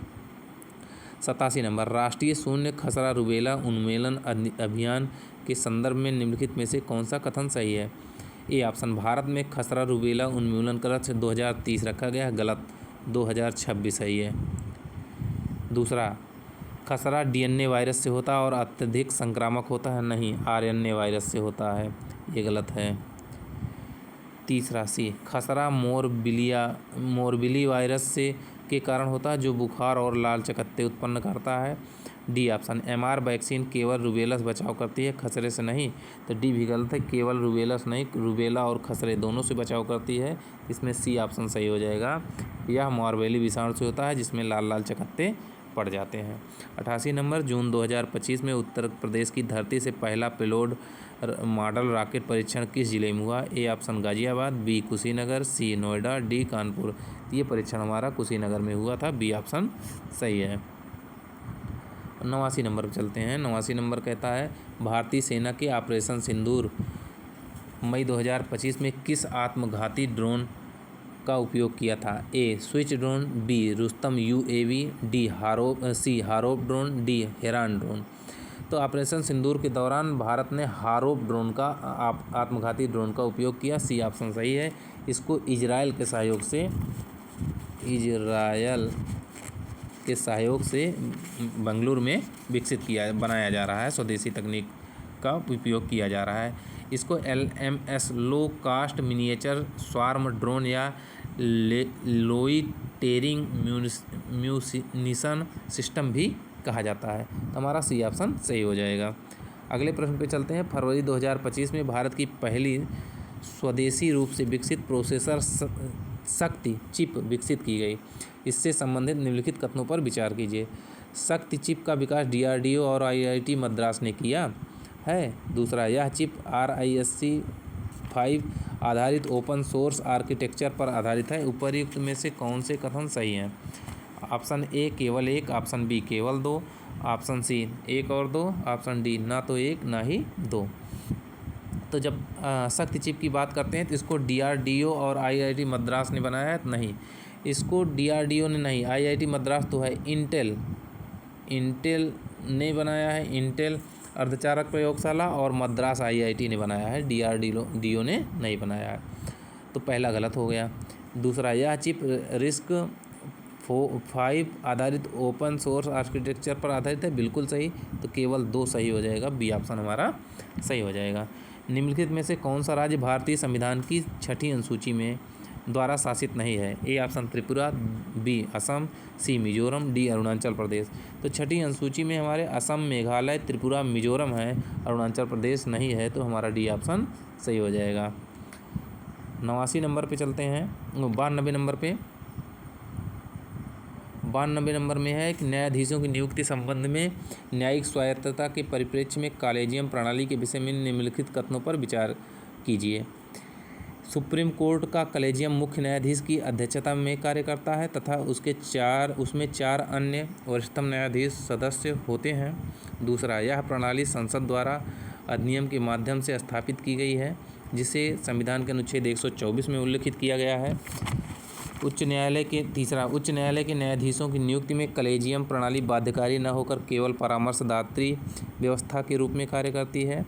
चौथा, कॉलेजियम प्रणाली की उत्पत्ति 1981 में न्यायमूर्ति PN भगवती की अध्यक्षता में दिए गए प्रथम न्यायाधीश वाद में हुई थी। उपर्युक्त में से कौन से कथन सही हैं? ए केवल एक, बी केवल 1 और 3, सी केवल 2 और 4, डी केवल 3 और 4। तो अगर हम देखें सुप्रीम कोर्ट में कॉलेजियम व्यवस्था में मुख्य न्यायाधीश के साथ साथ 4 वरिष्ठतम न्यायाधीश होते हैं, पहला सही है। यह प्रणाली संसद द्वारा अधिनियम के माध्यम से स्थापित की गई, जिसे संविधान के अनुच्छेद 124 में उल्लिखित किया गया, नहीं, ये गलत है, अधिनियम के माध्यम से नहीं की गई है। उच्च न्यायालय के न्यायाधीशों की नियुक्ति में कॉलेजियम प्रणाली बाध्यकारी न होकर परामर्शदात्री व्यवस्था के रूप में कार्य करती है? नहीं, परामर्शदात्री नहीं है, बाध्यकारी है। तो ये गलत हो गया। ये बाध्यकारी रूप में काम करती है, ना कि परामर्शदात्री के रूप में। कलेजियम की उत्पत्ति 1981 में ना होकर 1993 में हुई है। तो ये भी गलत हो गया। तो केवल एक सही है, मतलब ए ऑप्शन हमारा सही है। अगले प्रश्न पे चलते हैं 93 नंबर पे। निम्नलिखित में से कौन सा से कथन भारतीय संविधान द्वारा अनुच्छेद 51A के अंतर्गत नागरिकों पर अधिरोपित मूल कर्तव्यों से संबंधित है? पहला, भारत की समृद्ध मिश्रित सांस्कृतिक विरासत की रक्षा करना। दूसरा, सामाजिक अन्याय और भेदभाव से वंचित वर्गों को संरक्षण प्रदान करना। तीसरा, वैज्ञानिक दृष्टिकोण, मानवतावाद और सुधार की भावना को बढ़ावा देना। चौथा, सभी क्षेत्रों में उत्कृष्टता प्राप्त करने हेतु प्रयत्न करना। नीचे दिए गए कोड से सही उत्तर का चयन कीजिए। ऑप्शन ए केवल 1 और 2, बी केवल 2, सी केवल 1, 3 और 4, डी 1, 2, 3 और 4। तो इसमें पूछ रहा है कौन सा मूल कर्तव्यों से संबंधित है। तो अगर हम इसमें देखें कौन से संबंधित है, भारत की समृद्ध मिश्रित सांस्कृतिक विरासत की रक्षा करना, ये शामिल है। ये ऑप्शन सही है। दूसरा, सामाजिक अन्याय और भेदभाव से वंचित वर्गों को संरक्षण पर, ये गलत है। तीसरा, वैज्ञानिक दृष्टिकोण, मानवतावाद सुधार की भावना बढ़ावा देना, सही है। चौथा, सभी क्षेत्रों में उत्कृष्टता प्रदान करने हेतु प्रयत्न करना, सही है।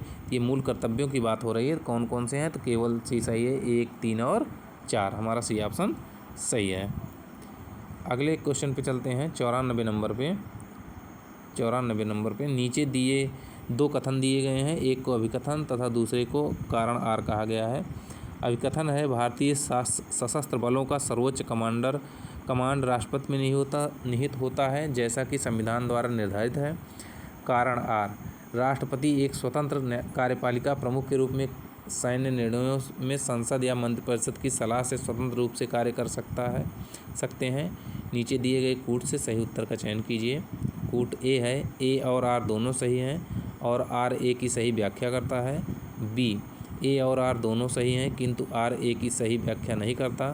सी, ए सही किंतु आर गलत। डी, ए गलत किंतु आर सही। तो भारतीय राष्ट्रपति सशस्त्र सेनाओं का सर्वोच्च कमांडर होता है, बिल्कुल सही। राष्ट्रपति एक स्वतंत्र कार्यपालिका नहीं, स्वतंत्र नहीं, ये मंत्रिपरिषद की सलाह पर कार्य करता है, तो ये गलत हो गया। तो ए सही और आर गलत हो जाएगा, सी ऑप्शन हमारा सही हो जाएगा। 95 नंबर पे चलते हैं। 95 नंबर पे 95 नंबर कहता है कि निजता के अधिकार को जीवन में व्यक्तिगत स्वतंत्रता के अधिकार के अंतर्भूत भाग के रूप में संरक्षित किया जाता है। भारत के संविधान में निम्नलिखित में से किससे उपर्युक्त कथन सही व समुचित ढंग से अर्थित होते हैं? ए ऑप्शन अनुच्छेद 14 एवं संविधान के 42वें संशोधन के अधीन उपबंध। बी ऑप्शन अनुच्छेद 17 एवं भाग 4 में दिए गए राज्य की नीति के निर्देशक तत्व। सी, अनुच्छेद 21 एवं भाग 3 में गारंटी की कई स्वतंत्रताएं। डी ऑप्शन है अनुच्छेद 24 एवं संविधान के 44वें संविधान संशोधन के अधीन उपबंध। तो निजता का अधिकार हमारे अनुच्छेद 21 में भाग 3 में गारंटी की गई स्वतंत्रताएं हैं, तो हमारा सी ऑप्शन सही हो जाएगा। 96 क्वेश्चन देखते हैं। निम्नलिखित में से किन भाषाओं को उत्तर प्रदेश की राजकीय भाषाओं का दर्जा प्राप्त है? पहला हिंदी, दूसरा उर्दू, तीसरा अवधी, चौथा भोजपुरी। नीचे दिए गए कूट से सही उत्तर का चयन कीजिए। ऑप्शन ए है केवल 1 और 2, ऑप्शन बी है केवल 1, 2 और 3, ऑप्शन सी है केवल 2, 3 और 4, ऑप्शन डी है 1, 2, 3 और 4। तो उत्तर प्रदेश की राजकीय भाषा हिंदी और उर्दू है, तो केवल 1 और 2 सही हो जाएंगे। अगले प्रश्न पे चलते हैं 97 नंबर पे। नीचे 2 कथन दिए गए हैं, पहला अभिकरण है, दूसरा कथन है कारण है। अभिकथन दिया है, भारत निर्वाचन आयोग एक बहुसदस्यीय निकाय है जिसमें एक मुख्य चुनाव आयुक्त और अधिकतम 2 अन्य चुनाव आयुक्त होते हैं, जिनकी नियुक्ति राष्ट्रपति द्वारा की जाती है। निर्वाचन आयोग की कारण है, निर्वाचन आयोग की संरचना और शक्तियां भारतीय संविधान के अनुच्छेद 280 में दी गई हैं। नीचे दिए गए कूट से सही उत्तर का चयन कीजिए। कूट ए है, ए और आर दोनों सही हैं, आर ए की सही व्याख्या करता है। बी है, ए और आर दोनों सही हैं किंतु आर ए की व्याख्या नहीं करता। सी है, ए सही किंतु आर गलत। डी है, ए गलत किंतु आर सही। तो भारत का निर्वाचन आयोग 1990 में बहुसदस्यीय बना दिया गया, उसके पहले 1 सदस्यीय था, तो ये पहला सही है। दूसरा, निर्वाचन आयोग की संरचना 324 में है, न कि 280। 280 में वित्त आयोग है, तो दूसरा गलत हो गया। ए सही और आर गलत, हमारा सी ऑप्शन सही हो जाएगा। भारत की अगला 98 देखते हैं। भारत की जनगणना 2011 के अनुसार उत्तर प्रदेश के निम्नलिखित शहरों में कौन सा शहर मिलियन शहर नहीं है? A option Agra, B Prayagraj, C Meerut, D Moradabad. तो इसमें मिलियन शहरों में मुरादाबाद शामिल नहीं है, डी ऑप्शन सही हो जाएगा। अगला चलते हैं, 99 नंबर देखते हैं। Chief of defence staff CDS के संबंध में निम्नलिखित में से कौन सा कथन सही नहीं है?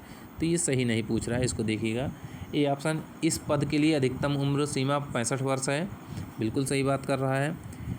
बी ऑप्शन, वह चीफ ऑफ स्टाफ कमेटी का अस्थायी सदस्य होता है। सी, वह रक्षा अधिग्रहण परिषद का अध्यक्ष होता है। वह रक्षा योजना समिति का सदस्य होता है। तो हम अगर CDS की बात करें तो कौन सा सही हो जाएगा? तो पहला सही है। दूसरा, वह चीफ ऑफ स्टाफ कमेटी का अस्थायी अध्यक्ष होता है, सही है। वह रक्षा अधिकरण परिषद का अध्यक्ष होता है, नहीं, वह रक्षा अधिकरण परिषद का अध्यक्ष नहीं होता। तो हमारा सी ऑप्शन गलत हो जाएगा। अगले प्रश्न पे चलते हैं। निम्नलिखित समझौतों का सही कालानुक्रम क्या है? 1 शिमला समझौता, 2 भारत सोवियत मैत्री संघ, सी 3 फरक्का जल समझौता और 4 ताशकंद समझौता। नीचे दिए गए कूट से सही उत्तर का चयन कीजिए। ए 4-2-1-3, बी 3-2-1-4, सी 2-3-4-1, डी 1-2-3-4। तो अगर हम इसको देखें शिमला समझौते की बात, तो देखिए इसको शिमला समझौता जो हुआ था 1972 में, इसको कर दीजिए। सोवियत मैत्री संधि जो होती 1971 में ये हुई थी। फरक्का जल समझौता जो था 1996 में था, और ताशकंद समझौता 1966 में था। अब इसको क्रम से कर लीजिए। 1966 में, तो 4-2-1-3, ए ऑप्शन हमारा सही हो जाएगा। निम्नलिखित में से किसे भारत का शेक्सपियर कहा जाता है? ए कालिदास, बी पाणिनि, सी कौटिल्य और डी विष्णु शर्मा। तो ए ऑप्शन कालिदास को भारत का शेक्सपियर कहा जाता है। 102 नंबर चलते हैं। 102 नंबर में निम्नलिखित कथनों में से कौन सा सही है?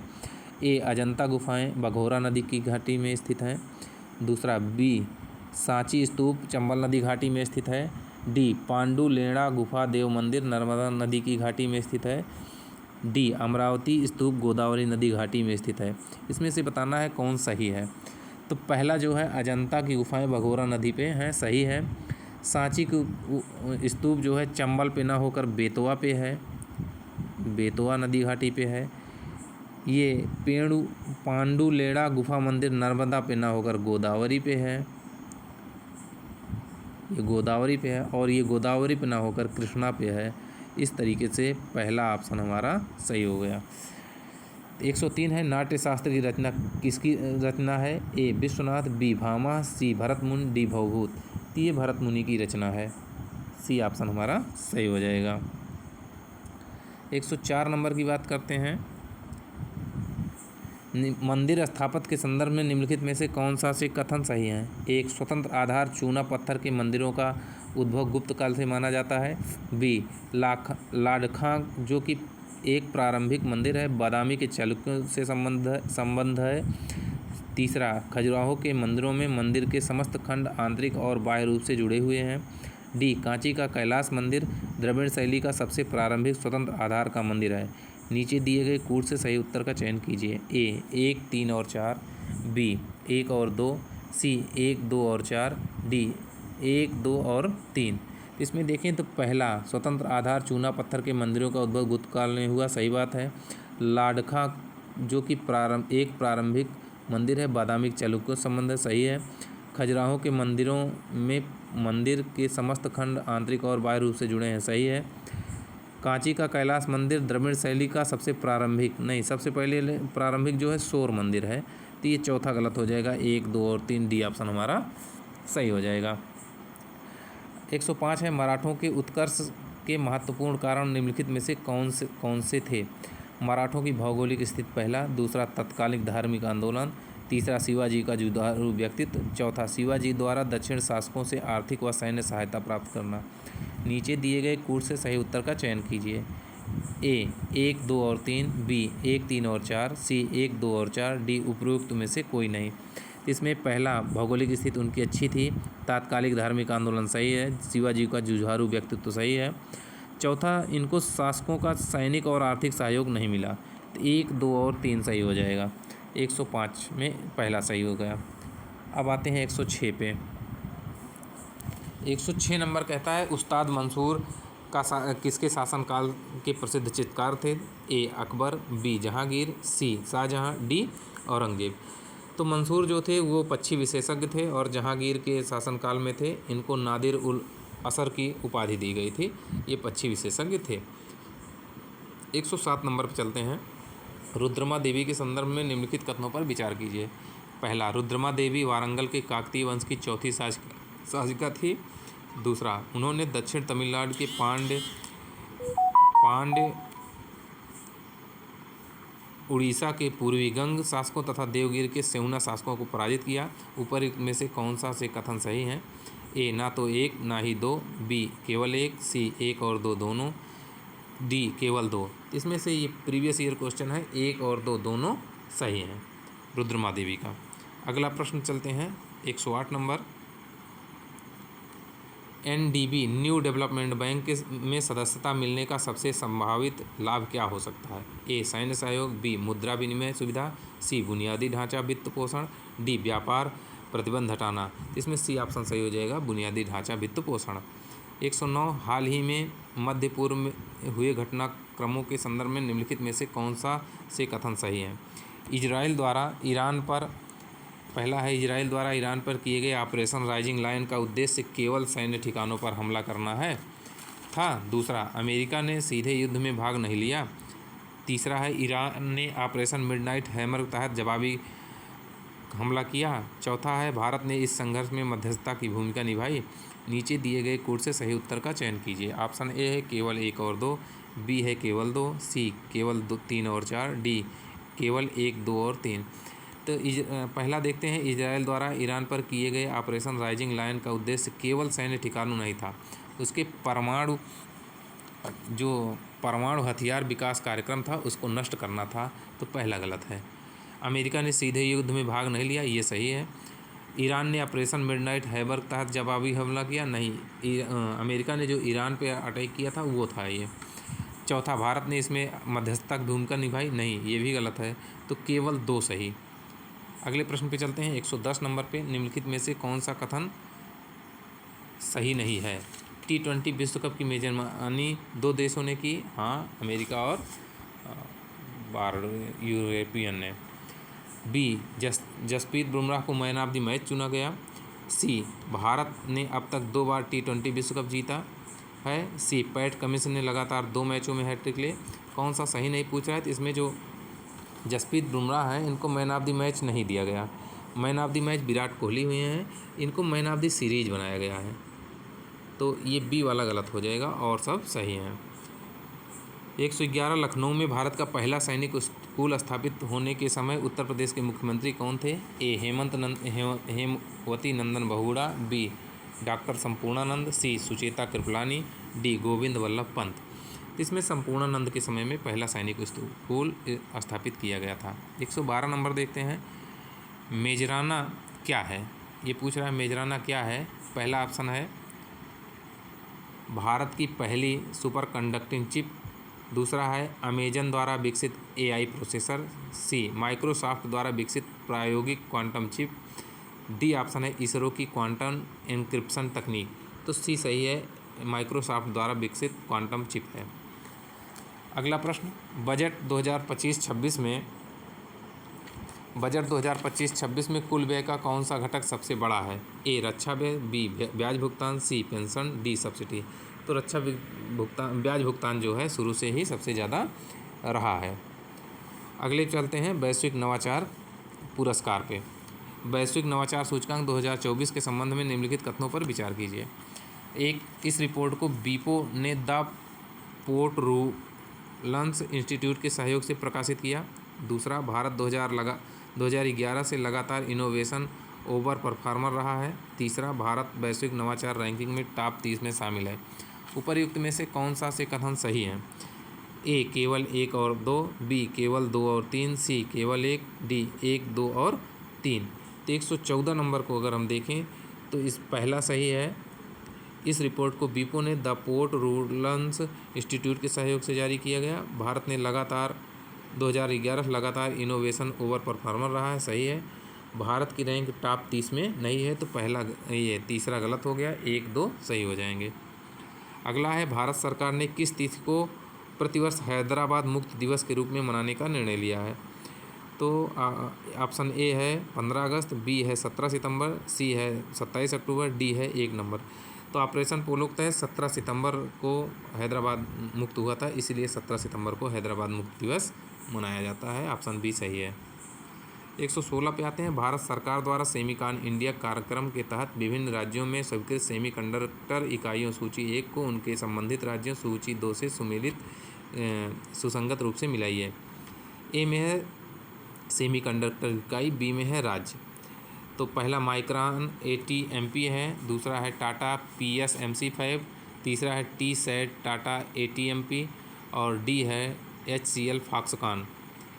उधर राज्य में देखें तो 1 नंबर असम, 2 गुजरात, 3 उत्तर प्रदेश और 4 गुजरात का धुलेरा है। इसको अगर हम मिलाते हैं तो पहला माइक्रॉन ATMP गुजरात में स्थापित हुआ है, माइक्रॉन ATMP गुजरात में। दूसरा टाटा 5 जो है गुजरात के धोलेरा में है। TSAT टाटा MPMP असम में है और फॉक्सकॉन जो है उत्तर प्रदेश में है। तो अगर हम इसको मिलाएं 2, 4, 1, 3, 2, 4, 1, 3, ए ऑप्शन हमारा सही हो जाएगा। अगले में है सैन्य अभ्यास और भागीदार देश को सम्मिलित करना है। तो सूची में 1 में है नैमेरिक एलिफेंट, ये हुआ है मंगोलिया से। शक्ति जो हुआ है ये फ्रांस से हुआ है, इंद्र रूस से हुआ है और धर्म गार्जियन जापान से हुआ है। इस तरीके से 2, 1, 3, 4 पहला ऑप्शन हमारा सही हो जाएगा। अगले प्रश्न पे चलते हैं। 118 नंबर कहता है कि दलहनों में आत्मनिर्भरता मिशन के संदर्भ में निम्नलिखित में से कौन सा सही नहीं है? यह मिशन 6 वर्षों के लिए आरंभ किया गया। इसका उद्देश्य दलहनों की वैश्विक व्यापार प्रतिस्पर्धा में वृद्धि करना है। सी, यह मिशन जलवायु अनुकूल बीजों पर भी बल देता है। डी, इसका उद्देश्य प्रोटीन की मात्रा बढ़ाना है। तो इसका उत्तर देखें तो पहला सही है। दूसरा, इसका उद्देश्य दलहनों के वैश्विक व्यापार प्रतिस्पर्धा में वृद्धि करना, नहीं, प्रतिस्पर्धा में वृद्धि करना लक्ष्य नहीं है। तीसरा, यह मिशन जलवायु अनुकूल बीजों पर बल देता है, सही है। चौथा, यह इसका उद्देश्य प्रोटीन की मात्रा बढ़ाना, ये भी सही है। तो कौन सा गलत पूछा है? तो वो दूसरा वाला गलत है, हमारा बी ऑप्शन सही हो जाएगा। 119, मुझे विश्वास है कि कांग्रेस अपने विनाश की तरफ जा रही है और मेरी यह बड़ी इच्छा भारत में रहते होगी कि इसके शांतिप्रिय निधन के लिए इसका सहयोगी बन सकूं। निम्नलिखित यह किसने कहा था? A, Lord Lytton, B, Lord Dufferin, C, Lord Curzon, D, Lord Minto. Previous year question है, लॉर्ड कर्जन सही है।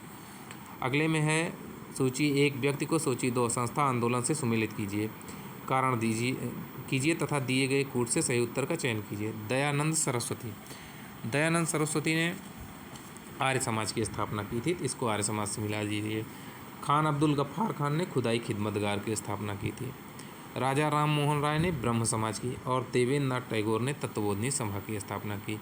अब कूट देख लेते हैं। 2, 3, 1, 4, 2, 3, 1, 4, 2, ए ऑप्शन हमारा सही हो जाएगा। 121 नंबर पे चलते हैं। 121 नंबर कहता है, भारतीय राष्ट्रीय आंदोलन पर लिखी गई यंग इंडिया नामक पुस्तक की रचना किसने की थी? ए, अरुणा आसफ अली, बी, मोहम्मद इकबाल, सी, बिपिन चंद्र पाल, डी, लाला लाजपत राय। तो अगर हम इसको देखें तो इसकी रचना, यंग इंडिया की रचना लाला लाजपत राय, डी ऑप्शन सही है। 122 नंबर, भारत छोड़ो आंदोलन के संदर्भ में निम्नलिखित कथनों पर विचार कीजिए। पहला, यह क्रिप्स मिशन की असफलता के बाद पर आरंभ किया गया। दूसरा, गांधी जी ने जेल से आंदोलन का नेतृत्व किया। नीचे दिए गए कूट से सही विकल्प का चयन कीजिए। ए ऑप्शन 1 सत्य परंतु 2 असत्य है, बी ऑप्शन 2 सत्य परंतु 1 असत्य है, सी ऑप्शन 1 दोनों 1 और 2 असत्य हैं, डी दोनों 1 और 2 सत्य हैं। इसमें देखें तो क्रिप्स मिशन की असफलता के बाद भारत छोड़ो आंदोलन शुरू किया गया, सही है। गांधी जी ने जेल से आंदोलन का नेतृत्व किया, नहीं, गांधी जी जब जेल में चले गए तो आंदोलन नेतृत्व विहीन हो गया, इसलिए कथन 2 असत्य है और कथन 1 सत्य है। पहला ऑप्शन सही हो जाएगा। अगले प्रश्न पे चलते हैं। 123 नंबर पे नीचे 2 कथन दिए गए हैं, जिसमें एक को अभिकथन तथा दूसरे को कारण कहा गया है। अभिकथन ए, भारत के पश्चिमी तट की तुलना में पूर्वी तट में धान का उत्पादन अधिक होता है। कारण है, भारत के पूर्वी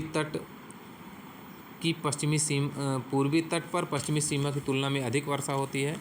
नीचे दिए गए कोड से सही उत्तर का चयन कीजिए। ए ऑप्शन है, ए और आर दोनों सही और आर ए की का सही व्याख्या स्पष्टीकरण है। बी है, ए और आर दोनों सही परंतु आर ए का सही स्पष्टीकरण नहीं है। सी, ए सही आर परंतु आर गलत है। डी, ए गलत परंतु आर सही है। तो अगर हम इसको देखें तो भारत में पश्चिमी तट की तुलना में पूर्वी तट पर धान का उत्पादन अधिक होता है, बिल्कुल सही, धान का उत्पादन अधिक होता है, ये सही है। और दूसरा है, कारण भारत के पूर्वी तट पर पश्चिमी तट की तुलना में अधिक वर्षा होती है, नहीं, पश्चिमी तट पर अधिक वर्षा होती है, तो कारण गलत है। कथन ए सही, कारण आर गलत, सी ऑप्शन सही हो जाएगा। 124 नंबर कहता है, हाल ही में मृदा स्वास्थ्य कार्ड योजना SHCS के 10 वर्ष पूर्ण हुए, इसके संदर्भ में निम्नलिखित कथनों पर विचार कीजिए। पहला है, यह योजना केंद्र सरकार की राष्ट्रीय कृषि विकास योजना RKVY का मूल घटक है। दूसरा है, वर्ष 2022-23 में इसे मृदा स्वास्थ्य एवं उर्वरता नामक घटक के रूप में RKVY में सम्मिलित किया गया। तीसरा है, इस योजना के अंतर्गत कार्ड पर मृदा में उपस्थित सभी जैविक गुणों एवं सूक्ष्म जीवों की उपस्थिति का भी आकलन किया जाता है। इसे भौगोलिक सूचना प्रणाली के साथ एकीकृत किया गया है। उपर्युक्त में से कौन सा कथन सही है? ए ऑप्शन केवल 2 और 4, बी ऑप्शन केवल 1, 2 और 3, सी ऑप्शन केवल 1, 2, 3 और 4, डी ऑप्शन 1, 2, 3 और 4।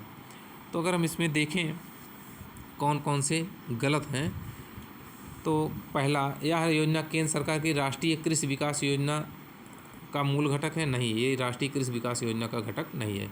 इसे वर्ष 2022-23 में इसे मृदा स्वास्थ्य एवं उर्वरता नामक घटक के रूप में RKVY में सम्मिलित किया गया, ये सही है। अगले पॉइंट को देखते हैं। इस योजना के अंतर्गत कार्ड पर मृदा में उपस्थित सभी जैविक गुणों एवं सूक्ष्म जीवों की उपस्थिति का आकलन किया जाता है, सही बात है। इसमें भौगोलिक सूचना प्रणाली के साथ एकीकृत किया गया है, गलत है। तो 2 और 4 नहीं, तीसरा गलत है, चौथा सही है, तो 2 और 4 सही हैं और हमारा ए ऑप्शन सही हो जाएगा। अगले प्रश्न पे चलते हैं। निम्न में से कौन सीमेंट का मुख्य घटक है?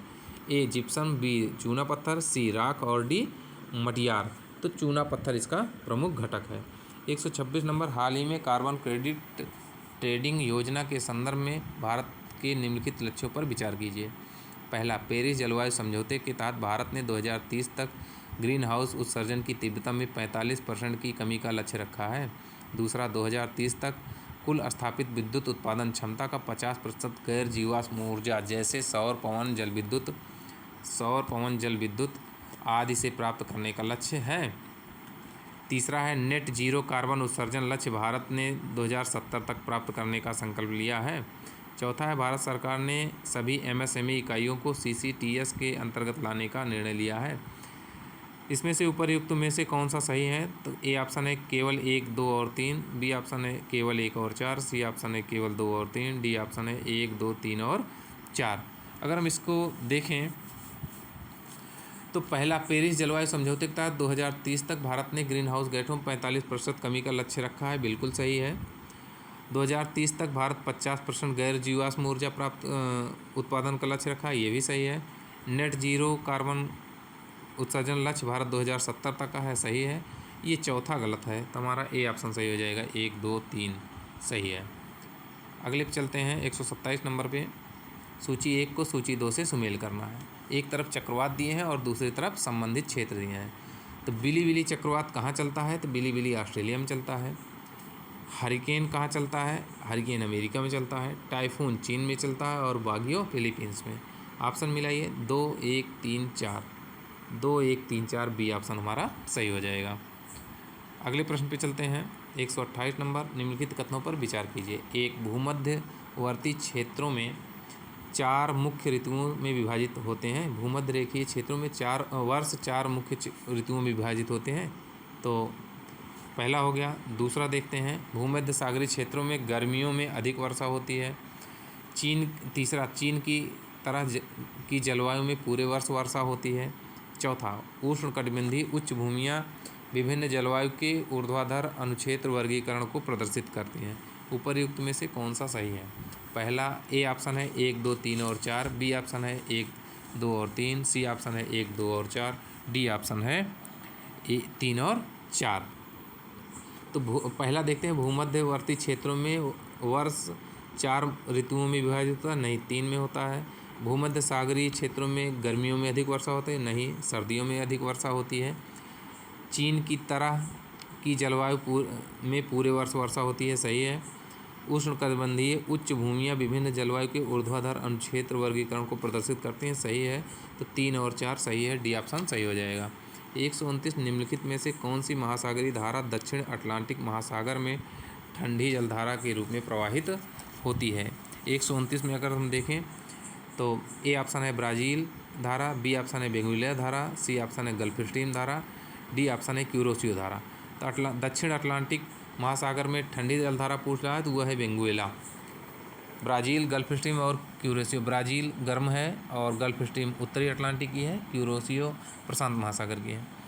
भारतीय संविधान के अनुसार, अगले प्रश्न में, भारतीय संविधान के अनुसार उपराष्ट्रपति का रिक्त स्थान ए ऑप्शन 3 महीने के अंदर भर जाना चाहिए, बी ऑप्शन 6 महीने के अंदर भर जाना चाहिए, सी ऑप्शन 1 साल के अंदर भर जाना चाहिए, डी ऑप्शन यथाशीघ्र भरा जाना चाहिए, क्योंकि संविधान में किसी निश्चित समय सीमा का उल्लेख नहीं किया गया।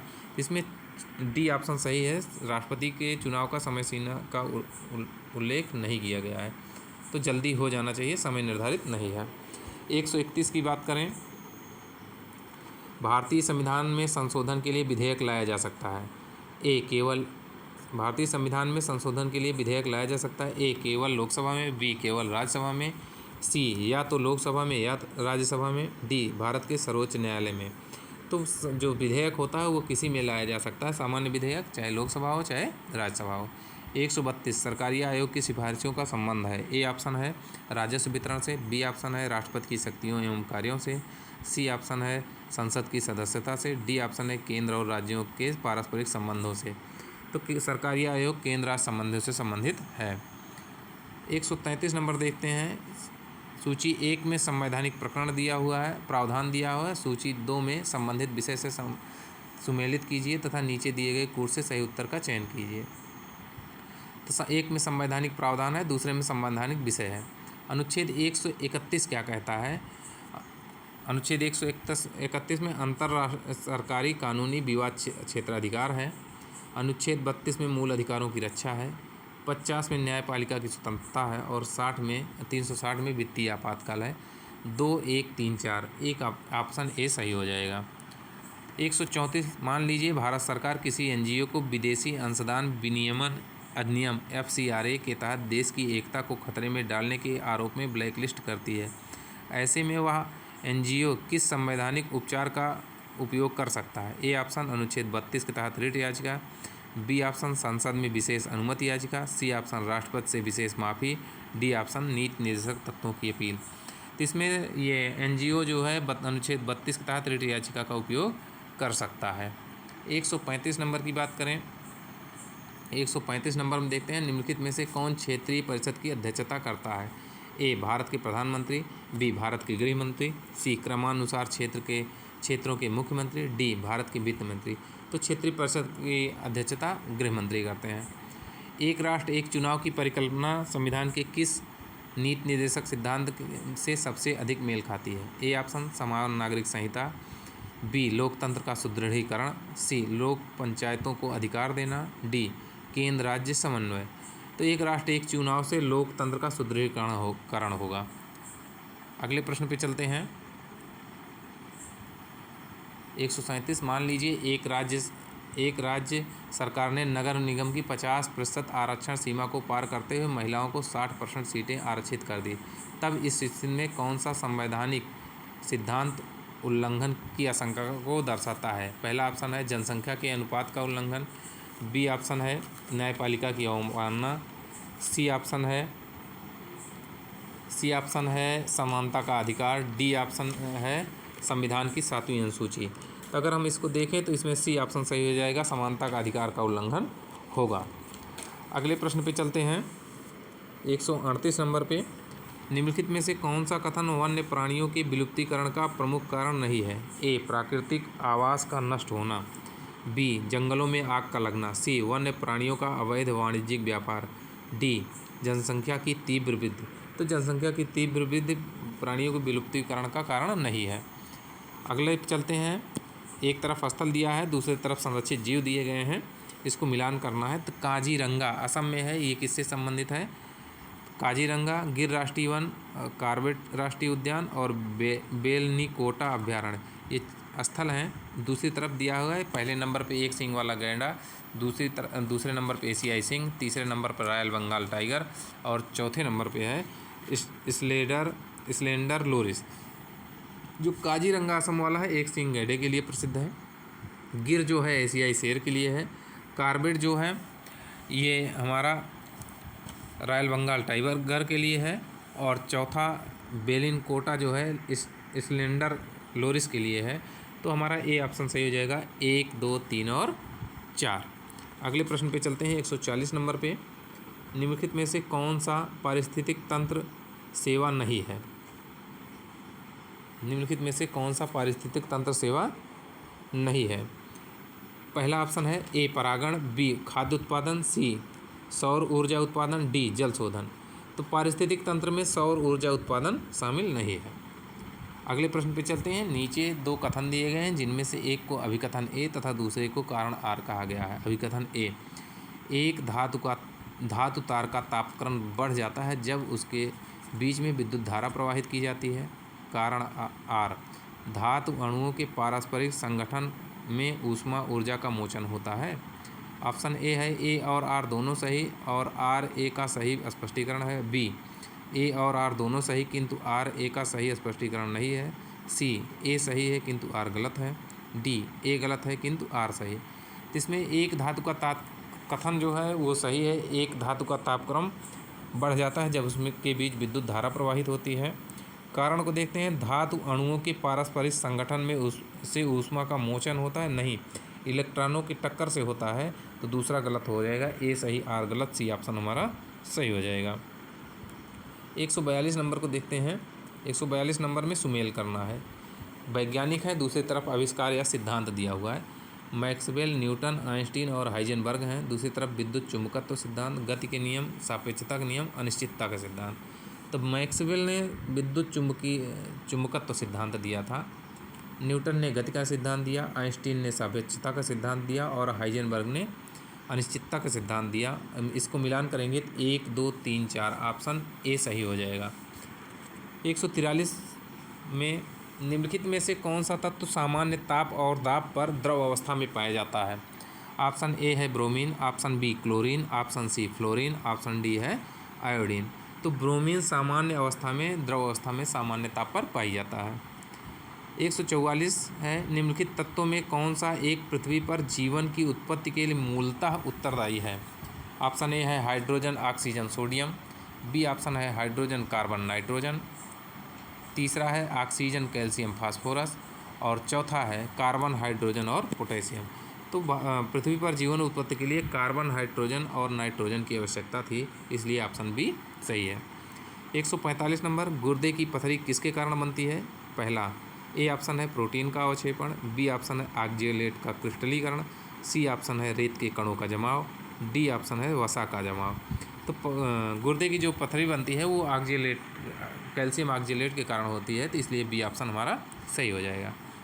146 नंबर, किस कोशिकांग को पावर हाउस ऑफ सेल कहा जाता है? ए लाइसोसोम को, बी माइटोकॉन्ड्रिया को, सी गाल्जी बॉडी को और डी एंडोप्लाज्मिक रेटिकुलम को। तो कोशिकांग का पावर हाउस माइटोकॉन्ड्रिया को कहा जाता है। अगले पे चलते हैं 147 नंबर पे। 147 नंबर, पत्तियों की कौन सी संरचना गैसों का आदान प्रदान नियंत्रित करती है? ए क्लोरोप्लास्ट, बी स्टोमेटा, सी जाइलम और डी फ्लोएम। तो गैसों का आदान प्रदान स्टोमेटा या रंध्र, इसको रंध्र भी कहते हैं, ये नियंत्रित करता है। 148 नंबर, यदि किसी पारिस्थितिक तंत्र में नाइट्रोजन स्थिरीकरण करने वाले जीवों की संख्या बहुत घट जाए तो इसका सबसे पहला प्रभाव किस पर पड़ेगा? ए ऑप्शन CO2 चक्र पर, बी प्रोटीन संश्लेषण पर, सी ऊर्जा प्रवाह पर, डी प्रकाश संश्लेषण पर। तो नाइट्रोजन स्थिरीकरण अगर घट जाएगा तो भैया प्रोटीन का अनिवार्य तत्व तो नाइट्रोजन है, तो प्रोटीन संश्लेषण डिसबैलेंस हो जाएगा। सबसे पहला प्रभाव प्रोटीन संश्लेषण पड़ेगा, इसलिए बी ऑप्शन सही हो जाएगा। क्वेश्चन नंबर 149 देखते हैं। उत्तर प्रदेश दिवस किस तिथि को मनाया जाता है? ऑप्शन ए है 25 जनवरी को, बी है 23 जनवरी को, सी 26 जनवरी और डी 24 जनवरी को। तो उत्तर प्रदेश दिवस 24 जनवरी को मनाया जाता है, क्योंकि उत्तर प्रदेश की स्थापना 24 जनवरी 1950 को हुई थी। 150 नंबर और अंतिम प्रश्न देखते हैं। 150 नंबर और अंतिम प्रश्न देखते हैं। इसमें है ODOP योजना के संदर्भ में निम्नलिखित में से कौन से कथन सही हैं? पहला, इसका उद्देश्य हर जिले के पारंपरिक उत्पाद को वैश्विक पहचान देना। दूसरा, इसकी शुरुआत उत्तर प्रदेश से हुई थी। तीसरा, यह भारत सरकार की योजना है। नीचे दिए गए कूट से सही उत्तर का चयन कीजिए। ए ऑप्शन केवल 1 और 2, बी ऑप्शन 2 और 3, सी ऑप्शन केवल 1 और 2, डी ऑप्शन 1, 2 और 3। तो 1 डिस्ट्रिक्ट 1 प्रोडक्ट, एक जिला एक उत्पाद, इसका उद्देश्य हर जिले के पारंपरिक उत्पाद को वैश्विक पहचान देना, ये बिल्कुल सही है। इसकी शुरुआत उत्तर प्रदेश से हुई थी, ये भी सही है। यह भारत सरकार की योजना ना होकर यूपी सरकार की है, इसलिए तीसरा गलत हो जाएगा। तो ऑप्शन ए सही हो जाएगा, 1, 2 और 3। इस तरीके से 150 क्वेश्चन की प्रैक्टिस हम लोगों ने पूरा कर लिया। अब अगली प्रैक्टिस अगले दिन मिलते हैं।